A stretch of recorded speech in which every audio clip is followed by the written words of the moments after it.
हाँ जी विद्यार्थियों, सारिਆਂ ਨੂੰ सत श्री अकाल ਤੇ ਰੀਟ ਪੰਜਾਬੀ ਦੀ ਜਮਾਤ ਵਿੱਚ ਤੁਹਾਡਾ ਸਾਰਿਆਂ ਦਾ ਸਵਾਗਤ ਹੈ। ਇੱਕ ਸਭ ਤੋਂ ਮਹੱਤਵਪੂਰਨ ਟੌਪਿਕ ਹੈ ਜਿਹੜਾ ਸਾਡਾ ਉਹ ਹੈਗਾ ਮੁਲਾਂਕਣ। ਤੇ ਚਲੋ ਜੀ ਫਿਰ ਮੁਲਾਂਕਣ ਕਰਦੇ ਹਾਂ ਜੀ। ਮੁਲਾਂਕਣ ਦੇ ਬਾਰੇ ਅੱਜ ਆਪਾਂ ਪੜ੍ਹਦੇ ਹਾਂ। ਜਾਣ ਪਹਿਚਾਣ ਦੇ ਵਿੱਚ ਹੈ। ਦੇਖੋ ਜੀ ਅੱਜ ਦਾ ਸਮਾਂ ਹੈ ਨਾ ਬੇਟਾ ਜੀ, ਜਿਹੜਾ ਉਹ ਪੁਰਾਣੀ ਗੁਰੂ ਚੇਲੇ ਵਾਲੀ ਪਰੰਪਰਾ ਵਾਲਾ ਨਹੀਂ ਰਹਿ ਗਿਆ। ਹੁਣ ਕੋਈ ਐਂ ਤਾਂ ਹੈ ਨਹੀਂ ਵੀ ਕੀ ਕੀਤਾ ਵੀ ਜਦੋਂ ਲੜਕਾ ਹੋ ਗਿਆ ਕੋਈ 5 6 7 ਸਾਲ ਦਾ 10 ਸਾਲ ਦਾ ਉਹਨੂੰ ਜਾ ਕੇ ਆਸ਼ਰਮ 'ਚ ਛੱਡ ਆਂਦਾ ਤੇ ਉੱਥੇ ਕਹਿਤਾ ਵੀ ਹਾਂ ਵੀ ਬੇਟਾ ਜੀ ਚਲੋ ਹੁਣ ਪੜ੍ਹੋ। ਇਹ ਤਾਂ ਹੈ ਨਹੀਂ ਸਿਧਾਂਤ, ਹੈ ਨਾ। ਹੁਣ ਆ ਜਿਹੜਾ ਸਮਾਂ ਬਦਲ ਗਿਆ। ਅੱਜ ਦਾ ਸਮਾਂ ਜਿਹੜਾ ਉਹਦੇ ਵਿੱਚ ਵਿਦਿਆਰਥੀ ਨੂੰ ਜ਼ਿਆਦਾ ਇੰਪੋਰਟੈਂਸ ਦਿੱਤੀ ਜਾਂਦੀ ਹੈ। ਸਿੱਖਿਆ ਦਾ ਜਿਹੜਾ ਕੇਂਦਰ ਹੈ, ਕੇਂਦਰੀ ਧੁਰਾ ਹੈ ਜਿਹੜਾ, ਉਹ ਬਾਲਕ ਨੂੰ ਕਿਹਾ ਗਿਆ ਹੈ। ਅਤੇ ਪਹਿਲਾਂ ਕੀ ਹੁੰਦਾ ਸੀ, ਇਮਤਿਹਾਨ ਜਾਂ ਮੁਲਾਂਕਣ ਆਪਾਂ ਜਿਹਨੂੰ ਕਹਿ ਦਿੰਦੇ ਅੱਜ ਦੇ ਸਮੇਂ ਵਿੱਚ। ਪਹਿਲਾਂ ਤਾਂ ਇਹਦਾ ਨਾਮ ਪ੍ਰੀਖਿਆ, ਟੈਸਟ ਆਹੀ ਕੁਛ ਹੀ ਹੁੰਦਾ ਸੀ, ਇਮਤਿਹਾਨ, ਹੈ ਨਾ। ਅਤੇ ਇੱਥੇ ਕੀ ਹੈ ਵੀ ਇਮਤਿਹਾਨ ਜਾਂ ਮੁਲਾਂਕਣ ਤੋਂ ਵੱਡੇ ਵੱਡੇ ਲੋਕ ਵਾਕਈ ਡਰਦੇ ਹੁੰਦੇ ਸੀ। ਹਾਂ, ਪੁਰਾਣੇ ਸਮੇਂ ਵਿੱਚ ਜਿਵੇਂ ਕਿ ਗੁਰੂ ਚੇਲੇ ਵਾਲੀ ਪਰੰਪਰਾ ਦੇ ਵਿੱਚ ਹੁੰਦਾ ਸੀਗਾ। ਹੁਣ ਅੱਜ ਦੇ ਸਮੇਂ ਦੇ ਵਿੱਚ ਉਹ ਜਿਹੜਾ ਪਹਿਲਾਂ ਇਮਤਿਹਾਨ ਮੰਨਿਆ ਜਾਂਦਾ ਸੀ, ਉਹਨੂੰ ਅੱਜ ਦੇ ਸਮੇਂ ਵਿੱਚ ਹਲਕਾ ਜਿਹਾ ਕਰਤਾ। ਕਹਿਣ ਦਾ ਮਤਲਬ ਕੀ ਹੈ, ਮਤਲਬ ਉਸ ਨੂੰ ਸਿੱਧਾ ਸਾਦਾ ਕਰਤਾ, ਸਪਸ਼ਟ ਬਣਾਤਾ ਅਤੇ ਨਾਮ ਉਹਦਾ ਰੱਖਤਾ ਜੀ ਮੁਲਾਂਕਣ, ਐਵੈਲੂਏਸ਼ਨ ਜਿਹਨੂੰ ਆਪਾਂ ਕਹਿ ਦਿੰਦੇ ਹਾਂ। ਹਾਂ, ਇੱਕ ਜਮਾਤ 'ਚੋਂ ਜਦੋਂ ਦੂਜੀ ਜਮਾਤ ਦੇ ਵਿੱਚ ਵਿਦਿਆਰਥੀ ਦਾ ਪ੍ਰਮੋਟ ਕਰਦੇ ਹਾਂ ਆਪਾਂ, ਵਿਦਿਆਰਥੀ ਦਾ ਪ੍ਰਮੋਸ਼ਨ ਕਰਦੇ ਹਾਂ, ਉਦੋਂ ਕੀ ਹੁੰਦਾ ਵੀ ਪਾਠਕ੍ਰਮ ਦਾ ਵਿਧੀਵੱਧ ਢੰਗ ਨਾਲ ਅਧਿਐਨ ਕਰਨਾ ਹੀ ਅੱਜ ਦੀ ਵਿੱਦਿਆ ਪ੍ਰਣਾਲੀ ਦਾ ਕੇਂਦਰ ਬਿੰਦੂ ਹੈ। ਇਸੇ ਕੇਂਦਰ ਬਿੰਦੂ ਨੂੰ ਮੁਲਾਂਕਣ ਕਿਹਾ ਗਿਆ ਹੈ ਅੱਜ ਦੇ ਸਮੇਂ ਵਿੱਚ। ਇੱਕ ਜਮਾਤ ਦੇ ਵਿੱਚ ਮੰਨ ਲਓ ਕੋਈ ਵਿਦਿਆਰਥੀ ਚੌਥੀ ਕਲਾਸ ਦੇ ਵਿੱਚ ਹੈ, ਚੌਥੀ ਜਮਾਤ ਦੇ ਵਿੱਚ ਜੋ ਉਸ ਨੂੰ ਜਿਹੜਾ ਪਾਠਕ੍ਰਮ ਪੜ੍ਹਾਇਆ ਜਾ ਰਿਹਾ ਹੈ, ਉਹ ਪਾਠਕ੍ਰਮ ਕਿਉਂ ਉਸ ਦਾ ਤਿਆਰ ਕਰਵਾਇਆ ਜਾ ਰਿਹਾ ਤਾਂ ਕਿ ਉਸ ਨੂੰ ਪ੍ਰਮੋਟ ਕੀਤਾ ਜਾ ਸਕੇ, ਅਗਲੀ ਜਮਾਤ 5ਵੀਂ ਦੇ ਵਿੱਚ ਬਿਠਾਇਆ ਜਾ ਸਕੇ। ਅਤੇ ਬਸ ਉਸੇ ਚੀਜ਼ ਦਾ ਹੀ ਜਿਹੜਾ ਉਸੇ ਚੀਜ਼ ਨੂੰ ਹੀ, ਉਸੇ ਚੀਜ਼ ਦੀ ਪਰਖ ਕਰਨੀ, ਉਸੇ ਚੀਜ਼ ਨੂੰ ਹੀ ਕਿਹਾ ਜਾਂਦਾ ਹੈ ਮੁਲਾਂਕਣ। ਮੁਲਾਂਕਣ ਇੱਕ ਅਜਿਹੀ ਵਿਧੀ ਹੈ ਜੀ ਜੋ ਵਿਦਿਆਰਥੀਆਂ ਦੇ ਗਿਆਨ ਅਤੇ ਪ੍ਰਤਿਭਾ ਦੀ ਅੰਦਾਜ਼ਾ ਦਾ ਜਿਹਦੇ ਨਾਲ ਅਸੀਂ ਲਗਾ ਸਕਦੇ ਹਾਂ ਅੰਦਾਜ਼ਾ। ਵਿਦਿਆਰਥੀ ਦੇ ਗਿਆਨ ਅਤੇ ਪ੍ਰਤਿਭਾ ਦਾ ਅੰਦਾਜ਼ਾ ਮੁਲਾਂਕਣ ਦੇ ਨਾਲ ਲੱਗਦਾ ਹੈ। ਅੱਗੇ ਦੇਖਦੇ ਹਾਂ, ਸਕੂਲਾਂ ਵਿੱਚ ਸਿਰਫ ਰਸਮੀ ਵਿੱਦਿਆ ਹੀ ਨਹੀਂ, ਸਗੋਂ ਉਹਦੇ ਨਾਲ ਰਸਮੀ ਵਿੱਦਿਆ ਹੁੰਦੀ ਹੈ ਸਕੂਲੀ ਪਾਠਕ੍ਰਮ ਦੇ ਨਾਲ ਸੰਬੰਧਿਤ ਜਿਹੜੀ ਪੜ੍ਹਾਈ ਹੈ, ਰਸਮੀ ਵਿੱਦਿਆ ਜਮਾਤ ਵਿੱਚ ਪੜ੍ਹੀ ਗਈ। ਹੁਣ ਮੁਲਾਂਕਣ ਹੈ ਜਿਹੜਾ ਉਹ ਇਕੱਲਾ ਕੀ ਹੈ ਵੀ ਰਸਮੀ ਵਿੱਦਿਆ ਤੱਕ ਤਾਂ ਸੀਮਿਤ ਨਹੀਂ ਰਹਿ ਗਿਆ। ਹੁਣ ਉਹਨੂੰ ਕੀ ਕੀਤਾ ਵੀ ਸ਼ਖਸੀਅਤ ਦੇ ਸੰਪੂਰਨ ਸ਼ਖਸੀਅਤ ਦੇ ਨਾਲ ਜੋੜਤਾ ਵਿਦਿਆਰਥੀ ਦੀ। ਉਹਦੇ ਨਾਲ ਕੀ ਹੋ ਗਿਆ, ਉਹਦਾ ਗਿਆਨਾਤਮਕ ਵਿਕਾਸ ਵੀ ਹੋਊਗਾ, ਭਾਵਨਾਤਮਕ ਸਮਾਜਿਕ ਵਿਕਾਸ ਵੀ ਹੋਊਗਾ। ਸਾਰੇ ਤਰ੍ਹਾਂ ਦੇ ਵਿਕਾਸ ਦੇ ਵਿੱਚ ਮੁਲਾਂਕਣ ਦਾ ਦਾਇਰਾ ਕਿਉਂ ਵੱਡਾ ਹੋ ਗਿਆ ਪ੍ਰੀਖਿਆ ਦੇ ਨਾਲੋਂ। ਪ੍ਰੀਖਿਆ ਐਗਜ਼ਾਮ, ਪ੍ਰੀਖਣ ਟੈਸਟ, ਇਹਨਾਂ ਚੀਜ਼ਾਂ ਨਾਲੋਂ ਮੁਲਾਂਕਣ ਦਾ ਦਾਇਰਾ ਕਿਉਂਕਿ ਇਹ ਤਾਂ ਸਿਰਫ ਜਿਹੜੀ ਪ੍ਰੀਖਿਆ ਜਾਂ ਪੇਪਰ ਹੁੰਦੇ ਆ, ਇਹ ਸਿਰਫ ਗਿਆਨਾਤਮਕ ਪੱਖ ਤੱਕ ਸੀਮਿਤ ਆ। ਪਰ ਉਹਦੇ ਨਾਲ ਗਿਆਨ, ਬੋਧ, ਭਾਵਾਤਮਕ ਪੱਖ, ਸਮਾਜਿਕ ਪੱਖ, ਕਿਉਂਕਿ ਬਾਲਕ ਨੇ ਸਮਾਜ ਦੇ ਵਿੱਚ ਰਹਿਣਾ, ਸਮਾਜ ਦੇ ਨਾਲ ਜੁੜਿਆ ਹੋਣਾ ਚਾਹੀਦਾ। ਹਰ ਇੱਕ ਤਰ੍ਹਾਂ, ਹਰ ਪੱਖ ਉਹਨੂੰ ਕਿਹਾ ਜਾਂਦਾ, ਹਰ ਪੱਖ ਦੇ ਵਿਕਾਸ ਨੂੰ ਸੰਪੂਰਨ ਸ਼ਖਸੀਅਤ ਦਾ ਵਿਕਾਸ ਕਿਹਾ ਜਾਂਦਾ ਹੈ। ਅਤੇ ਮੁਲਾਂਕਣ ਹੈ ਜਿਹੜਾ ਉਸੇ ਸੰਪੂਰਨ ਸ਼ਖਸੀਅਤ ਦੇ ਵਿਕਾਸ ਨੂੰ ਮਾਪਣ ਦੀ ਇੱਕ ਵਿਧੀ ਹੈ, ਢੰਗ ਹੈ, ਤਰੀਕਾ ਹੈ। ਅੱਗੇ ਦੇਖਦੇ ਹਾਂ ਜੀ, ਵਿਦਿਆਰਥੀ ਦੇ ਵਿੱਚ ਕਿਹੜੀ ਕਿਹੜੀ ਕੁਸ਼ਲਤਾ ਹੈ ਉਹਦਾ ਅਨੁਮਾਨ ਮੁਲਾਂਕਣ ਦੁਆਰਾ ਲਗਾਇਆ ਜਾਂਦਾ ਹੈ। ਅੱਗੇ ਦੇਖ ਲਓ ਜੀ, ਬੱਚੇ ਦੀ ਪ੍ਰਤਿਭਾ ਦਾ ਅਨੁਮਾਨ ਲਗਾ ਕੇ ਹੀ ਉਸ ਦਾ ਯੋਗ ਮਾਰਗਦਰਸ਼ਨ ਕਰ ਸਕਦੇ ਹੋ ਵੀ ਬੱਚੇ ਦੇ ਵਿੱਚ ਕਿਸ ਤਰ੍ਹਾਂ ਦੀ ਕੁਆਲਿਟੀ ਹੈ। ਉਹ ਕੁਆਲਿਟੀਜ਼ ਕਿਵੇਂ ਚੈੱਕ ਕਰਨੀ ਹੈ ਬੱਚੇ ਦੀ ਆਪਾਂ ਮੁਲਾਂਕਣ ਦੇ ਦੁਆਰਾ। ਕੁਆਲਿਟੀਜ਼ ਟੈਸਟ ਕਿਵੇਂ ਹੋਊਗਾ, ਪ੍ਰਤਿਭਾ ਦਾ ਟੈਸਟ ਕਿਵੇਂ ਹੋਊਗਾ, ਬੱਚੇ ਦੇ ਮੁਲਾਂਕਣ ਦੁਆਰਾ ਹੋਊਗਾ। ਅੱਗੇ ਗੱਲ ਕਰਦੇ ਹਾਂ ਜੀ, ਹਾਂ, ਮਾਤ ਭਾਸ਼ਾ ਦਾ ਮੁਲਾਂਕਣ ਹੋਰ ਵੀ ਮਤਲਬ ਗੱਲ ਤੋਂ ਮਹੱਤਵਪੂਰਨ ਹੁੰਦਾ, ਕਿਉਂਕਿ ਮੁਲਾਂਕਣ ਤਾਂ ਕਿਸੇ ਵੀ ਭਾਸ਼ਾ ਦਾ ਹੋ ਸਕਦਾ ਅਤੇ ਮਾਤ ਭਾਸ਼ਾ ਵੀ ਭਾਸ਼ਾ ਦੀ ਸ਼੍ਰੇਣੀ ਵਿੱਚ ਹੀ ਆਉਂਦੀ ਹੈ। ਹੁਣ ਮਾਤ ਭਾਸ਼ਾ ਦਾ ਮੁਲਾਂਕਣ ਹੋਰ ਮਹੱਤਵਪੂਰਨ ਹੋ ਜਾਂਦਾ, ਕਿਉਂਕਿ ਮਾਤ ਭਾਸ਼ਾ ਦਾ ਜਦੋਂ ਆਪਾਂ ਮੁਲਾਂਕਣ ਕਰਦੇ ਹਾਂ ਉਦੋਂ ਉਹਦੇ ਵਿੱਚ ਆਪਾਂ ਇਸ ਚੀਜ਼ ਦੇ ਬਾਰੇ ਜਾਣ ਸਕਦੇ ਹਾਂ ਕਿ ਵਿਦਿਆਰਥੀ ਨੇ ਕਿੰਨੀ ਕੁ ਸ਼ਬਦਾਵਲੀ ਸਿੱਖੀ ਹੈ।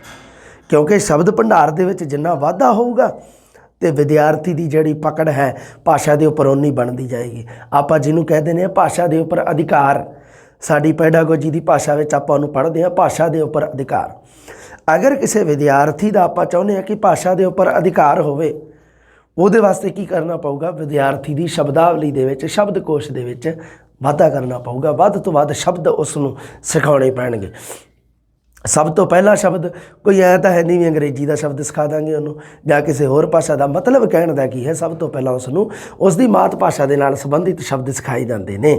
ਮਾਂ ਵੀ ਤਾਂ ਇਸ ਤਰ੍ਹਾਂ ਹੀ ਕਰਦੀ ਹੈ, ਬੱਚੇ ਦੀ ਪਹਿਲੀ ਟੀਚਰ ਹੈ ਜਿਹੜੀ ਉਹ ਮਾਂ ਹੈ, ਉਹ ਵੀ ਤਾਂ ਇਸ ਤਰ੍ਹਾਂ ਹੀ ਕਰਦੀ ਹੈ। ਬੱਚੇ ਨੂੰ ਸਧਾਰਨ ਘਰੇਲੂ ਜਿਹੜੀ ਸ਼ਬਦਾਵਲੀ ਉਹ ਦੱਸਦੀ ਹੈ, ਬੱਚਾ ਉਸੇ ਚੀਜ਼ ਨੂੰ ਫੋਲੋ ਕਰਦਾ।